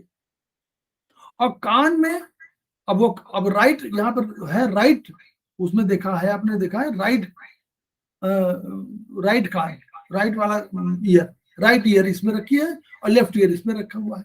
तो राइट ईयर में होल है, होल की बात कर रहा है। तो अगर राइट ईयर में मान लीजिए अब यही फुंसी कोई हो गई या कहीं हल्का सा दर्द होने लगा, तो वो फंक्शन की प्रॉब्लम नहीं है, वो नॉर्मल प्रॉब्लम आपके कान के होल की है। तो जहां होल की प्रॉब्लम हो वहां होल का यूज मत करिए, और जहां फंक्शन की प्रॉब्लम है वहां पर उस द्रव्य को जहां रखा हुआ है, उस ऑर्गन को जहां रखा हुआ वहां रखिए, ठीक। ये थोड़ा ध्यान रखिएगा। खांसी जुकाम, सांस फूलना क्या है, ये भाई खांसी जुकाम क्या है, लंग्स की है, सांस फूलना लंग्स की है, कब्ज क्या है, लार्ज इंटेस्टाइन की है। तो वो सब हमेशा ध्यान रखिए। उसी तरह इसमें आपने कहा ना कि उंगली के ऊपर हाँ ठीक है वही है ना, उन्होंने कहा उंगली से कहा, फिर उन्होंने कहा कि द्रव्य में श्रवणेन्द्रिय कान, श्रवणेन्द्रिय देखिए कान है श्रवण इंद्रिय, इंद्रिय इंद्रिय के रूप में है। जब इंद्रिय के रूप में कान की, मतलब इंद्रिय काम क्या है, श्रवण, कान का काम क्या है, श्रवण इंद्रिय है। श्रवण सुनाई की प्रॉब्लम हो तो आप राइट में यूज करेंगे, ठीक, मध्य जोड़ में। और विशिष्ट रूप से दाहिने कान के संबंधित छिद्र, अगर दाहिने कान में छिद्र में, छेद में कहीं कुछ फुंसी यहीं बगल में हो गई तो आप कान, दाहिने कान का छिद्र में हो गई, जहां पर फुंसी हो गई लेफ्ट में हो गई तो इसमें शुरू कर दीजिए, राइट में हो गई तो इसमें शुरू कर दीजिए, इसमें ट्रीटमेंट कर दीजिए। तो ये उनमें दाहिने कान, कान की बात कर रहा, वो इंद्रिय की बात नहीं कर रहा, ठीक है, ये ध्यान रखिएगा। त्वचा, त्वचा को हम लोगों ने इसमें रखा है ना, क्यों, आवरण है, आकाश है, तो वो भी उसी तरह। दो द्रव्य है, वायु महाभूत है, तो वायु महाभूत में हम लोगों का हार्ट रखा था, एसआई रखा था, और इसमें हम लोगों का रखा था, यहाँ मांस रखा था, यहाँ मेद रख दिया था, एडिपोज टिश्यू, एडिपोज टिश्यू की प्रॉब्लम आ गई थी कोई, वहां रख दिया था। हार्ट में कोई प्रॉब्लम आ रही हो, वहां पर आपको चेस्ट में दर्द हो रहा हो तो ये सब करिए। स्मॉल इंटेस्टाइन में आपको फिर वही कोई पाचन की सिस्टम आ रही है, आपको खाना लग ना पा रहा हो, आप खाते हो कहते लगता नहीं है, तो स्मॉल इंटेस्टाइन को देखिए भाई, शोषण क्यों नहीं कर रहा, एब्जॉर्प्शन करना चाहिए ना, उसका काम है, तो ये उसको। फिर वही ऊपर के जोड़ में छोटे, दाहिने कान को द्रव्य संख्या 1 और बाएं कान को द्रव्य संख्या 2, द्रव्य संख्या 2 हो गया। तो बाएं कान का अगर कभी आप करना हो और एडिपोज टिश्यू को, आप मोटापा कहीं हो रहा हो तो आप इसको बीच वाले में यूज करिए। तीन में महाभूत अग्नि है। अग्नि में हम लोगों ने इसमें क्या रखा था, इसमें हम लोगों ने लार्ज वो लिखा रखा था, लीवर और गार्बेडर रखा हुआ है। तो लीवर कफ जॉइंट में और गार्बेडर वात जॉइंट में रखा हुआ है। और इसमें हम लोगों ने क्या कर, रक्त रखा हुआ, रक्त, इसमें रक्त रखा हुआ है। और इसमें हम लोगों ने आंख भी रखा हुआ है, इसमें आंख भी है, रक्त भी है। और अगर आंख में तो लेफ्ट आंख का उसके छिद्र के रूप में, छेद के रूप में रखा हुआ है। तो वो वही शरीर के समस्त रासायनिक क्रियाओं का प्रमुख प्रेरक है ये। आप देखिए कोई भी जो काम आप कहीं करना, क्योंकि सबसे अधिक 500 से अधिक केमिकल रिएक्शंस यही होते हैं, तो ये रासायनिक जो भी हो, मेटाबॉलिक कहीं हो, मेटाबॉलिज्म के लिए जिम्मेदार ये भी है। तो और सब जो भी कर रहा होगा उसके बाद केमिकल एक्टिविटी का ये है। तो ये आपको क्या ऑर्गेनाइज करता है, आपको प्लान कराता है। तो इसलिए इसको प्लानिंग के लिए और ऑर्गेनाइज करने के लिए ये सबसे कार्यप्रणाली में सबसे महत्वपूर्ण है। और जो कर रहे हैं, जैसे कब्जियत होगी तो कब्जियत तो लार्ज इंटेस्टाइन का है ही, लेकिन इसका भी है, क्योंकि ये भी तो क्रिएट कर रहा है, अपनी एक्टिविटी कुछ कम कर रहा है, तो इसलिए इसको करिए। फिर जीवन पर्यंत स्वस्थ क्रियाशील बनाए रखने में भी इसकी भूमिका है। कितने बड़ी बात कर दिया है, जीवन पर्यंत आपको अगर स्वस्थ रखना है तो लीवर को आपको स्वस्थ रखना पड़ेगा, ये समझिए द्रव्य है। गांठें हो जाए शरीर में, कोलेस्ट्रॉल लीवर की वजह से होता है ना, तो लीवर में कोलेस्ट्रॉल का करिए। रक्त का कोई प्रॉब्लम होगा तो उसमें करिए, ठीक है। शरीर में अगर थकावट हो रही है तो इसका मतलब क्या हुआ, रक्त की कहीं कमी हो रही है, ऑक्सीजन कहीं कमी हो रही है, कहीं हीमोग्लोबिन का कुछ कम हो रहा है, तो रक्त ट्रीटमेंट रक्त का करिए। तो लीवर का रक्त जो लीवर वाली में ये है, बीच वाली उंगली पित्त ज्वाइंट जो है उसमें यूज करिए आप, इसमें रक्त को, ठीक है। गांठे, कोलेस्ट्रॉल, इन सब में, ठीक है, इसको करिए, ये बहुत है। फिर नींद नहीं आ रही हो तो गार्बेडर, अब बहुत क्रॉनिक हो गए तो गार्बेडर लीवर दोनों में कर दीजिए। मेन गार्बेडर है, अगर नहीं है तो नींद नहीं आ रही है तो गार्बेडर में आप मेथिक पट्टी बांधिए। अब इसमें आंख को रखा गया है और उसमें छिद्र के रूप में बाई आंख को रखा गया, तो छिद्र वाला जो छेद की बात हो तो थोड़ा सा अंतर कर लीजिए बस। मधुमेह, माइग्रेन, अपच, मिचली, गैस, खट्टी गैस, ओरिजिनल तो वहां है, कहाँ, ओरिजिनल तो आपका गैस आएगा स्टमक में, खट्टी डकारे में आपके स्टमक और स्प्लीन की होगी, लेकिन ये भी जिम्मेदार है। पुरानी कब्ज, खट्टी डकारे, ये सब जिम्मेदार कौन है, लीवर। इसलिए लीवर की बहुत बड़ी उपयोगिता है, ये हमेशा समझिए।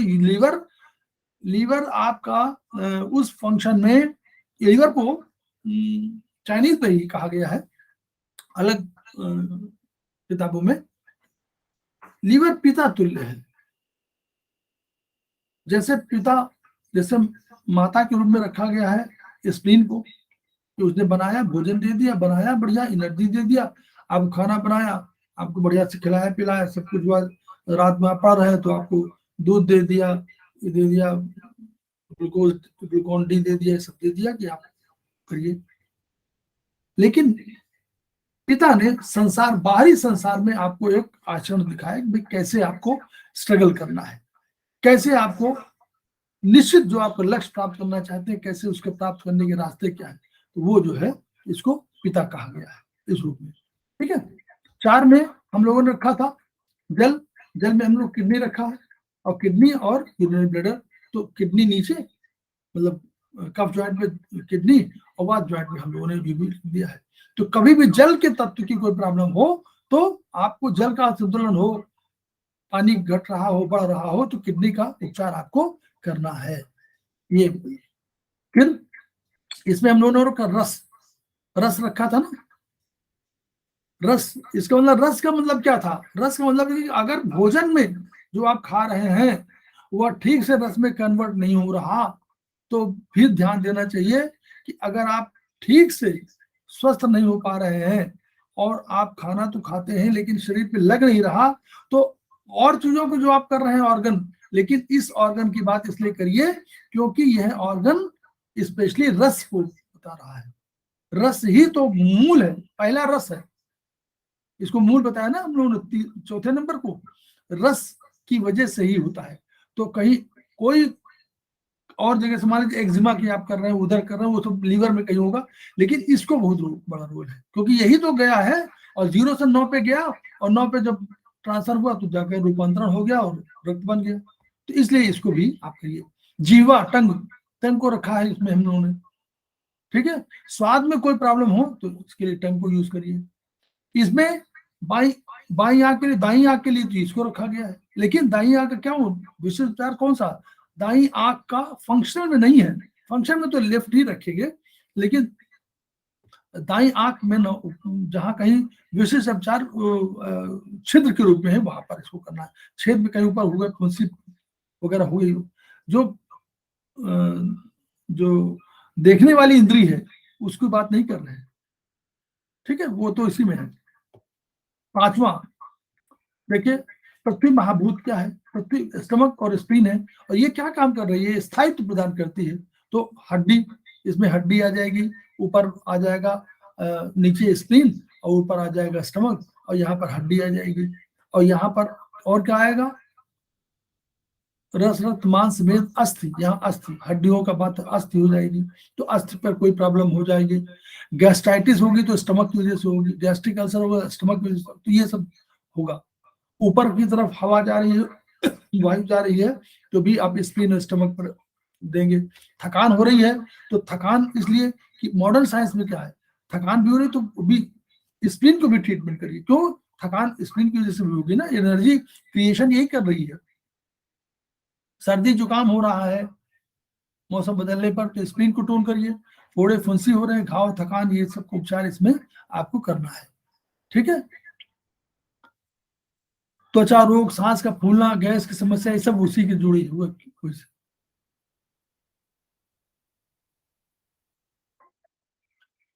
ज्ञानेंद्रिय के रूप में इसको क्या, नाक को रखा हुआ है, और नाक में अगर इसको नाक बहना, मांस बढ़ना, हड्डी टिड़ाना, ये साइनोसाइटिस, ये जो है इस पर करना है। ठीक है, और अगर दाहिने भाग राइट नोस्ट्रल के लिए छिद्र के रूप में कोई कमी आ रही है तो उसमें वो है। फिर काल शुरू हो गया। काल का हम लोगों ने शुरू किया। हाँ, काल को हम लोगों ने क्या माना कि काल जो है बहुत प्रबल है, और काल हमारे जीवन को एक डायरेक्शन देता है। जहां लीवर, वहां पंच महाभूतों में वो है, वहां काल जो है, क्योंकि काल मिटता नहीं है, समाप्त नहीं होता, पराभौतिक है, तो ये आपके व्यक्तित्व का निर्माण करने में सहायक होता है। क्यों? इसकी बहुत सी आचरण है इसके। जैसे काल क्या कराता है? काल कहता है कि आप सवेरे उठिए, आपने उसके साथ नहीं दिया और आप सवेरे नहीं उठे, आप 10 बजे दिन में उठे, तो जो और थेरेपी में है आपने देखा कि एनर्जी आ रही है, वो एनर्जी नहीं मिली आपको, तो ये काल का साथ आप नहीं दे रहे हैं, क्योंकि उसने कहा सूर्योदय के समय उठिए तो आपने उठा नहीं, तो काल आपके व्यक्तित्व का निर्माण नहीं कर पा रहा है। काल की बात मानते जाए, समय से आपने कहा कि 10 बजे स्कूल पहुंचना है, आप 12 बजे स्कूल पहुंच रहे हैं, कॉलेज पहुंची जा ही नहीं रहे, है ना? तो यानी काल का साथ नहीं दे रहे हैं, तो काल आपका साथ नहीं दे रहा है, यानी काल के साथ नहीं चल रहे। तो जैसे जैसे काल के साथ आप चलते जाएंगे, वैसे वैसे काल आपको परिमार्जित और परिष्कृत करता जाएगा। ये काल की विशेषता है।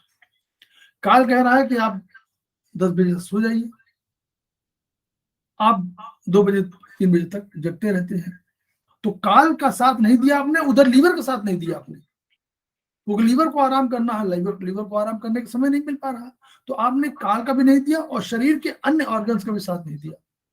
इसीलिए काल सबके साथ तादात्म्य स्थापित करना चाहता है और ये नर्वस सिस्टम का भाग है।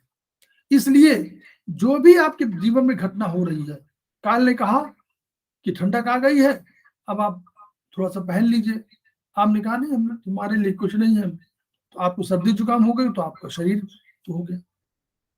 काल ने कहा गर्मी के टेम्परेचर में 50 डिग्री से टेम्परेचर जहां वहां पे मत जाइए या मत निकलिए, जहां आवश्यक ना हो। तो आपने कहा नहीं हम तो जाएंगे, आपको लू लग गई। तो ये सब चीजें जो काल की हैं, तो काल के साथ देने से आपके व्यक्तित्व का निर्माण होता है। फिर काल क्या करता है? आपके व्यक्तित्व को, जैसे वायु है ना, वायु क्या करती है? वायु आपके व्यक्तित्व को निर्माण करने में सहायक होती है। जो मैं बोल रहा हूं ये वायु की वजह से है, और जो सुन रहे हैं, ग्रहण कर रहे हैं और उसको पचा ले रहे हैं, वो आपके अग्नि तत्व है। तो काल वायु के साथ संपर्क करता है और क्या करता है?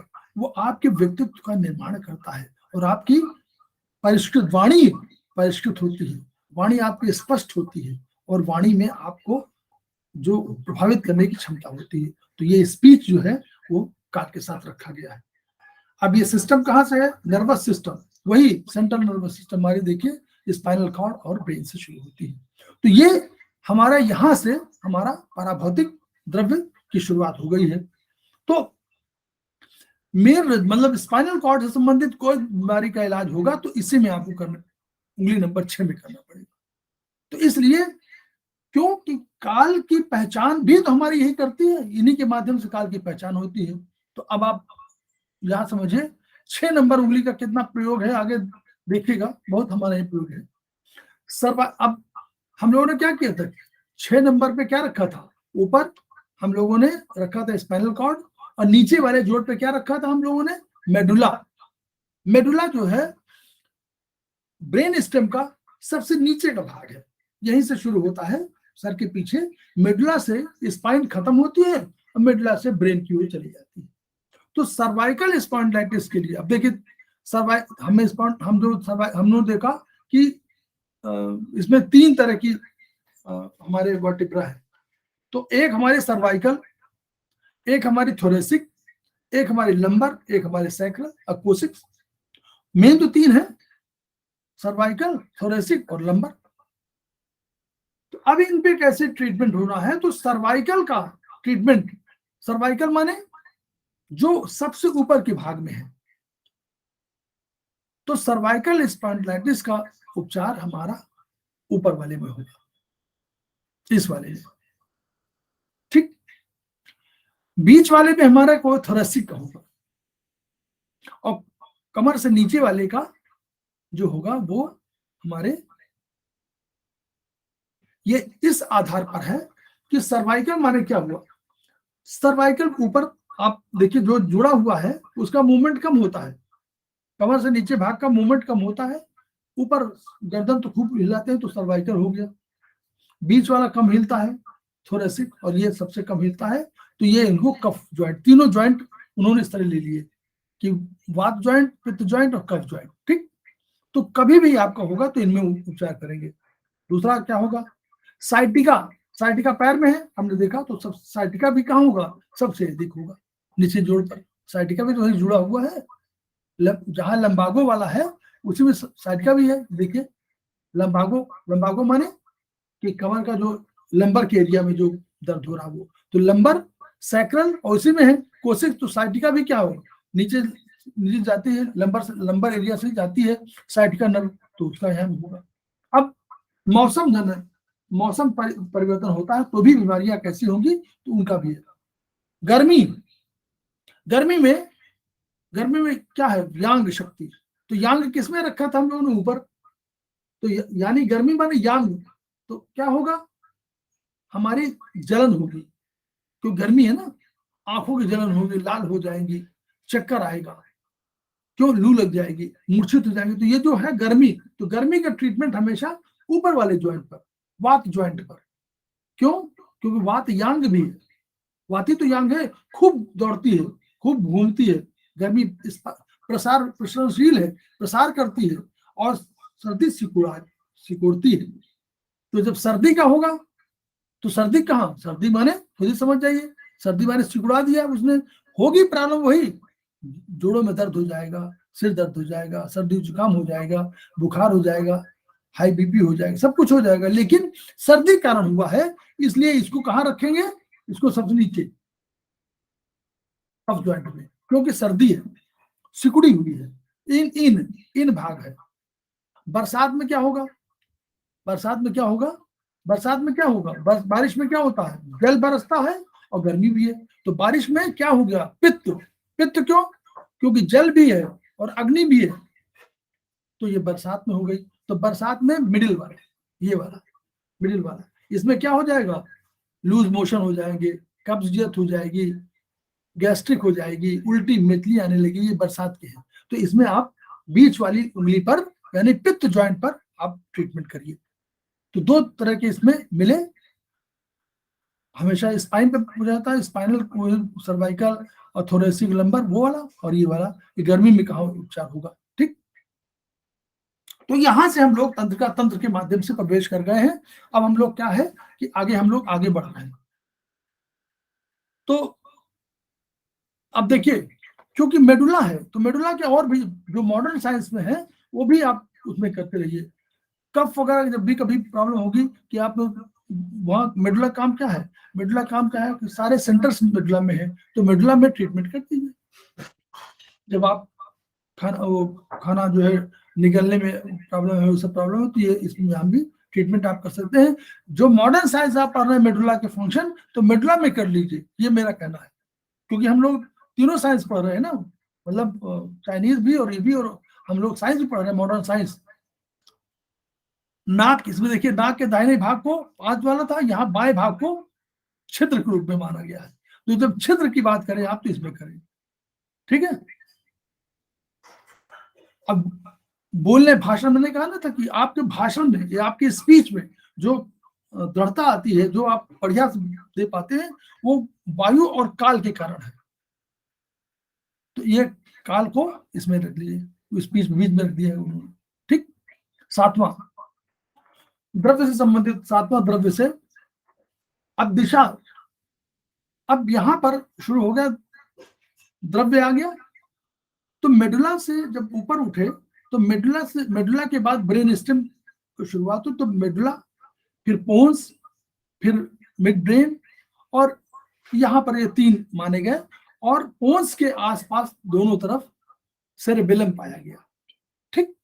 तो अब जब मेडुला से ऊपर उठ रहे हैं हम लोग, तो हम लोग उसमें दोनों काम करें कि हम लोग मॉडर्न साइंस को भी समझते हुए, जैसे इसके अब मस्तिष्क शुरू हो गया, तो गांठें, सूजन, चोट और संक्रमण का उपचार, क्योंकि हमने कहा था ना कि कोशात्मा जो है तक आत्मा का अंश जाता है, तो कहीं पर प्रॉब्लम हो रही होगी, तो चूंकि ये अब यहां से ब्रेन शुरू हो गया ना, मेडुला से ब्रेन शुरू हो गया, तो जो ब्रेन का कंसेप्ट है तो वहां पर अब आ रही है, तो कभी कभी इन सब में ट्रीटमेंट आपको देना पड़ेगा। गांठें आ गई, सूजन आ गई, तो कोई कारण है जो ब्रेन उसको अपनी बात पहुंचा नहीं पा रहा है, सूजन आ रही है, क्योंकि सूजन उसको तो मैसेज मिल रहा है ना, चोट संक्रमण हो रहा है, तो संक्रमण में ब्रेन भी जिम्मेदार है, तो इसलिए वहां भी ये करना है, ये उनका कहना है। और तो आप करिए ही कि पैरों में रखा गया है, और यह मैं अब यहाँ पर 7वें नंबर की उंगली में नीचे सेरेबेलम है और ऊपर पोन्स है, तो पोन्स भी आप देखिए, पोन्स में क्या है, मॉडर्न साइंस के हिसाब से पोन्स में जो मेडुला के कंट्रोलर पॉइंट है वो भी पोन्स में स्थित है, यानी मेडुला और 7वां द्रव्य जो है वो पोन्स और मेडुला दोनों मिले हुए हैं। तो सेरेबेलम में जितने भी आपकी संवेदनाएं जाती हैं, जो प्रगति से आप ग्रहण करते हैं संवेदना आंखों के माध्यम सब में, तो जो एसेंडिंग जिसको बोलते हैं कि ऊपर जाने वाली जो बताने वाली है, मैसेंजर है, मैसेंजर नर्व्स कह लीजिए आप इनको, आप अभी बता रहे ना उतना टेक्निकल शब्दों में, आप मैं समझे कि ऊपर जाने वाली जो है एसेंडिंग नर्व्स कहलाती है। तो एसेंडिंग नर्व्स जाती हैं, वो सूचना ले जाती है, भैया इस तरह का आदमी आया हुआ है और इसको हमको क्या करें। ये जो मैसेज जाता है वो सेरेबेलम के थ्रू को जाता है, सेरेबेलम अपने को बैलेंस भी करता है, लेकिन इन सब चीजों को वो चेकपोस्ट के रूप में देखता भी है, ऊपर जाते भी है और लौटते भी आते भी है। तो इसलिए सेरेबेलम और पोन्स इनका बड़ा योगदान है। तो इसलिए जब भी कभी हो तो 6 और 7 को भी एक साथ भी आप ट्रीटमेंट कर सकते हैं। सेंसरी ऑर्गन जिसको बोल रहे हैं, संवेदी अवयव, जो आंख नाक कान जो हमारी ज्ञानेंद्रिय है, तो ज्ञानेंद्रिय सेंस देती है, ये बताती है क्यों, तो तीव्र रोग मतलब एक्यूट डिसऑर्डर हुआ तो आप इसमें भी दे सकते हैं। इसलिए कि ये भी तो जिम्मेदार है, पोन्स भी जिम्मेदार है, सेरेबेलम भी जिम्मेदार है, तो इन सब का 6 और 7 का दोनों का इलाज एक साथ कर सकते हैं। बहुत बढ़िया है, इसको आप इसको समझते जाएंगे तो आपको लगेगा कि इसको नहीं पढ़ते हम लोग आगे पढ़ लेते हैं, इसमें सब लिखा हुआ है। कर्मेंद्री के रूप में पैर में कोई प्रॉब्लम होगी तो कर्मेंद्री वही है, क्योंकि हम लोगों ने सेरेबेलम साथ रखा हुआ है, वो संतुलन करती है ना, वो दिशा बनाती है, वो दिशा निर्धारित करती है, तो ये साथ का करना चाहिए। छिद्र रूप में मुख में कोई प्रॉब्लम हो रही है तो आप छिद्र के रूप में इसको आप यूज कर सकते हैं। मुख में छाले हैं, जीभ में जलन है, ये चीज छिद्र के रूप में आप इसको ट्रीटमेंट कर सकते हैं। अभी इसके और भी ट्रीटमेंट तमाम चीजें हैं कि जब भी किसी की दिशा भ्रमित हो रही हो तो भी 7 नंबर में ट्रीटमेंट करके दोनों में लग दीजिए, दोनों में मेथी बांध दीजिए।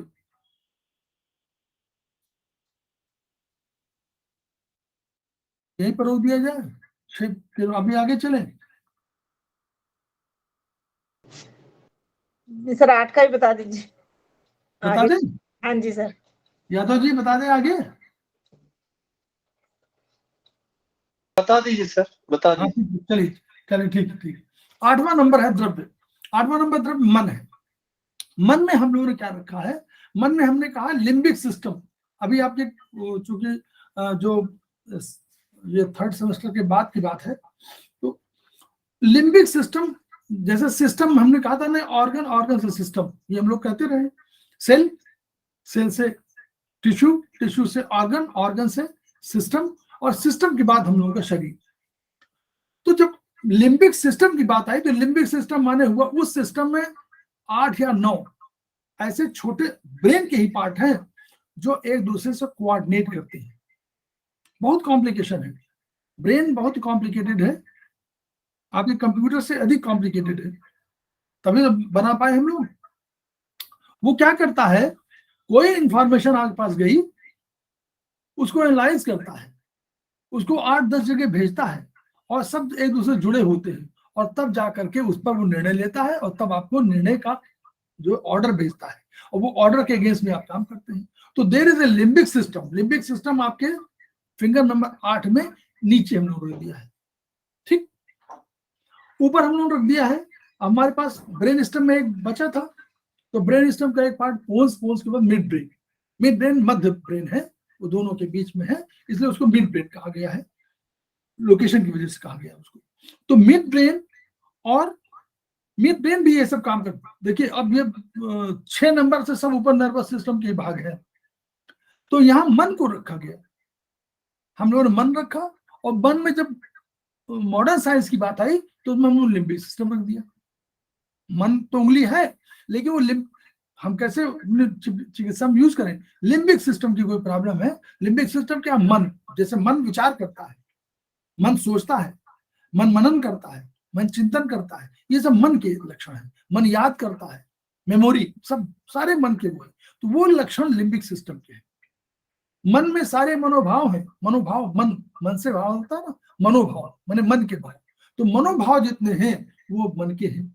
तो लिम्बिक सिस्टम वही करता है, प्रेम, खुशी, घृणा, क्रोध, कुढ़न, ईर्ष्या, जुगुप्सा, भय, ये सब मन में ही डर होता है, अदरवाइज कोई डर नहीं होता है। तो कहते हैं मन में भय लग रहा है, तो मन वही है, क्योंकि मन है तो उसके मनोभाव है, वो लिम्बिक सिस्टम से जुड़ा हुआ है। अब ऊपर इसमें जो है हम लोगों ने रखा हुआ मिड ब्रेन को। तो जब कभी, अच्छा, हाथों को क्या किया, ये कर्मेंद्री है, तो ये कर्मेंद्री, हाथों कर्मेंद्री जो है सबसे प्रबल, ब्रेन को सबसे अधिक यूज यही कर, ब्रेन सबसे अधिक यूज करता है, मन सबसे अधिक हाथों को कहता है, तो इसलिए मन के साथ हाथों को रख दिया गया। ठीक, तो हाथ बीच में रख दिए गए। जब कभी आपको विचारों में कोई प्रॉब्लम आएगी तो आपको फिंगर नंबर 8 में, आपको अवसादपूर्ण मन होगा तो मनोभाव है तो भी आपको रखना पड़ेगा। तो मन का जब भी होगा तो आप समझिए दो, जब मनोभाव की बात आएगी तो आप दोनों मिक्स करिए। मनोभाव में आप फिंगर नंबर 2 भी यूज करिए, पहले समझ लीजिए मेरी बात। फिंगर मॉडर्न साथ दोनों मिक्स करिए, चाइनीज तीनों, अब तीनों हम लोग पढ़ रहे हैं ना। हृदय जो है, मन, हृदय जो है ये मनोभावों का सबसे बड़ा नियंत्रक है, ये ध्यान रखिए, चाइनीज कह रहा है। तो यानी हार्ट सबसे प्रभावित होता है सारे खुशी, प्रेम, घृणा, क्रोध, कुढ़न। तो finger number 2 heart, finger number 8 मन, लिम्बिक सिस्टम, यही विचार कर रहा है। इन दोनों पर ट्रीटमेंट आपको करना चाहिए। ठीक, ये समझने की इसलिए बता रहा हूं कि सब जितना आपको ज्ञान है, अब तो ज्ञान बढ़ता जा रहा है। तीनों थेरेपी, मॉडर्न साइंस मिलाइए, चाइनीज मिलाइए। वो कह रहा कि हृदयों, देखिए हृदय में क्या कहा गया है, ईश्वर सर्वभूतेषु हृदयेषु अर्जुन तिष्ठति। हे अर्जुन, गीता में कहते हैं श्री कृष्ण के, हे अर्जुन, हृदय समस्त प्राणियों के हृदय में निवास करता है। ईश्वर कौन, ईश्वर सब समस्त प्राणियों के हृदय में निवास करता हुआ है। तो हृदय में, हृदय बहुत महत्वपूर्ण हो गया, और हार्ट मॉडर्न साइंस महत्वपूर्ण है तो हार्ट महत्वपूर्ण हो गया। और चाइनीज ने भी कह दिया, क्यों, मनोभाव का नियंत्रक है, सारे मनोभाव, खुशी, प्रेम, घृणा सब यही पैदा होते हैं। जितने भी मनोभाव किसी भी ऑर्गन के हैं वो हृदय कंट्रोलर है। जैसे हम लोगों ने पढ़ा ना होता कि भय होगा तो किडनी, लेकिन हृदय तो प्रभावित होगा ही, किडनी प्रभावित होगी लेकिन हृदय भी प्रभावित होगा। तो आगे आप कर सकते हैं कि जो जहां है खुशी, प्रेम जहां है, प्रेम में हार्ट, तो हार्ट है ही है, लेकिन अगर आप देखें क्रोध, क्रोध में तो लीवर भी करिए, तो लीवर करिए, हार्ट करिए, और 8वां नंबर। क्लियर, मैं आपको बता रहा हूं कि दृष्टि जो है तीनों को एक साथ समेटिए। क्यों, भय कहाँ था, भय को हम लोगों ने कहाँ पढ़ा था, भय चाइनीज में किडनी में, किडनी भय का, भय मनोभाव है ना, तो किडनी मनोभाव कहां पर होगी, किडनी प्रभावित होगी। तो किडनी में दो चीजें, भय को, मनोभाव को आप बीच में रख दीजिए, मनोभाव को बीच में रख दीजिए, पित्त ज्वाइंट।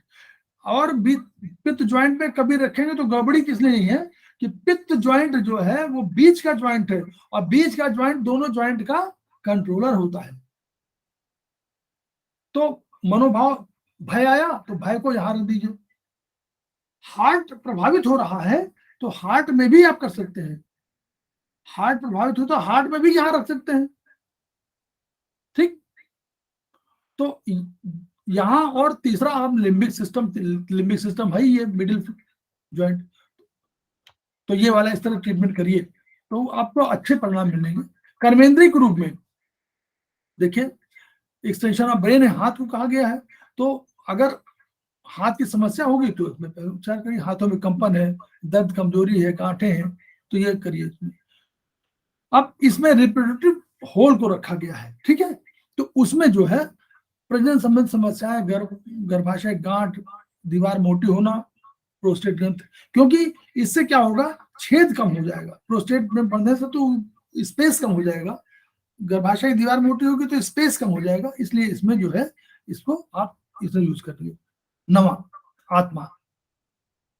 आत्मा क्या है, शरीर का नियंत्रक है, तो 9 में हम लोग ने दिया है, ये शरीर का संचालक है, नियंत्रक है, आत्मा है, और सभी कार्यों को निर्धारित है। तो इसका न्यूक्लियस ऑफ ब्रेन में हम लोग अंदर रखा हुआ है, और इसके ऊपर हम लोगों ने कॉर्टिकल ब्रेन में रख दिया गया है। तो अगर कभी किसी को मंद बुद्धि वाला है और वो ज्ञान नहीं है, मलमूत्र के त्याग का ज्ञान नहीं है, सब चीजें नहीं है, समझदारी में कमी है, तो इसको आप कर सकते हैं। और अगर कभी आपको ये लग रहा है कि ये जो है विरासत से चली आ रही है, तो आप राइट में भी ट्रीटमेंट कर सकते हैं। क्यों राइट में ट्रीटमेंट क्यों करेंगे, ओरिजिनल तो यही है, जन्म तो आपका यहां से हुआ है, 0 से, तो आप 9 में तो करेंगे, 0 में भी आप कर सकते हैं। और जब छिद्र के रूप में होगा तो गुदा को आप करेंगे, और उसमें देखिए बवासीर, ये सब जो बीमारियां हैं वो उसमें कर सकते हैं, इस पर छिद्र के रूप में। तो आपको याद रखना है कि छिद्र के रूप में हम लोगों ने कहाँ रखा हुआ है, उसके हिसाब से। तो ये उन्होंने कर दिया। इसमें थोड़ा सा एक त्रुटि दिख रही मुझे, ये 7वें दिशा में ओजस रख दिया है, जो शायद गलत है, ठीक है, ओजस आपका नहीं होगा, बल्कि जो 8वें रखा हुआ है वो इसमें आएगा, ओजस 8वें में चला जाएगा, ठीक है। इस चार्ट में थोड़ा सा गड़बड़ी मुझे लग रही है, ये ओजस तो 8वां नंबर का है, ये 7वें नंबर पे ओजस रख दिया है। 7वें में आएगा वही सीमेन ओवा दोनों आएंगे, क्योंकि वो अस्तमज्जा शुक्र उसमें आएगा 7वें नंबर पर, और ओजस आएगा 8वें नंबर पर। मन का ओजस्वी होना बहुत जरूरी। ओज जो है मन का लक्षण है, ओज जो है मन से होता है, मन का ओजस्वी होना आपका होता है। इंडोक्राइन सिस्टम हम बता चुके थे हम लोग बढ़िया से। तो इस तरह आप जो है आप कर सकते हैं, और वही उन्होंने एग्जाम्पल दे दिया, तो एग्जाम्पल में कुछ नहीं है, बस आपको एनर्जी का इन्फ्लुएंस बताना है। तो एनर्जी का इन्फ्लुएंस जो है हम लोग आगे जब पढ़ाएंगे तो वहां पे बता देंगे, बात कब जब पढ़ाएंगे तो एनर्जी प्रक्षेप से हम लोग शुरू कर देंगे। ठीक है, धन्यवाद, बहुत अच्छा रहा, आप लोग ज्वाइन किए, और पढ़िए, मनन करिए, और दर्शन को समझते चलिए थोड़ा बहुत। जब दर्शन आपके मन, देखिए दर्शन जैसे वो सोचते थे वैसे आपका मन सोच सकता है, तो वैसे सोचिए, समझिए, समझने करिए कि प्रकृति का कैसे निर्धारण है। और वो भी तो एक तब तो सोचे थे कि भाई प्रकृति इन रूपों में व्यक्त है, हम भी कह रहे हैं कि भाई प्रकृति है, प्रकृति के बिना काम नहीं चलता। और आप मॉडर्न साइंस में बहुत चीजें पढ़ेंगे तो आपको हर जगह लगेगा कि यार ये क्यों होता है, इसका नहीं मालूम, ये ऐसा क्यों हो जाता है, क्यों नहीं मालूम। अभी ब्लड में हम लोगों ने पढ़ा था कि ब्लड में लाल रक्त कणिकाओं में जो और जगह हमारे पहचान का चिन्ह होता है, एंटीजन, वो नहीं होता। हम लोग क्यों नहीं होता, इसका उत्तर कोई नहीं दे पा रहा। और सब में शरीर में है तो क्यों नहीं उसमें है, हमारे आरबीसी में वो क्यों नहीं था, इसका उत्तर तो नहीं है। तो यानी इसका उत्तर प्रकृति दे रही है। तो कोई सर्वशक्तिमान कोई चीज है, उसमें तमाम ऐसे पॉइंट मिलेंगे जो समझ ही नहीं आ रहा कंट्रोलर कौन है, हु इज द कंट्रोलर, कोई नहीं, साइंस नहीं बता रही, कह रहे इस कंट्रोलर कौन है ये नहीं मालूम, या कहाँ पर इसका वो होता है, क्या कहते हैं, एनालिसिस कहाँ होती है ये नहीं बता सकते। तो यानी इसका मतलब कि आत्मा है। चलिए, बहुत बहुत धन्यवाद। नमस्कार नमस्कार सर। सर, नमस्कार सभी को, नमस्कार, धन्यवाद सर बहुत बहुत। नमस्कार नमस्कार। नमस्कार नमस्कार। सक्सेना जी आपका स्वागत है, आप वहां से जुड़ गए हैं, बहुत बड़ी उपलब्धि है आपके लिए, जी सर। है ना? तो गर्म बहुत हो रहा है यहाँ तो।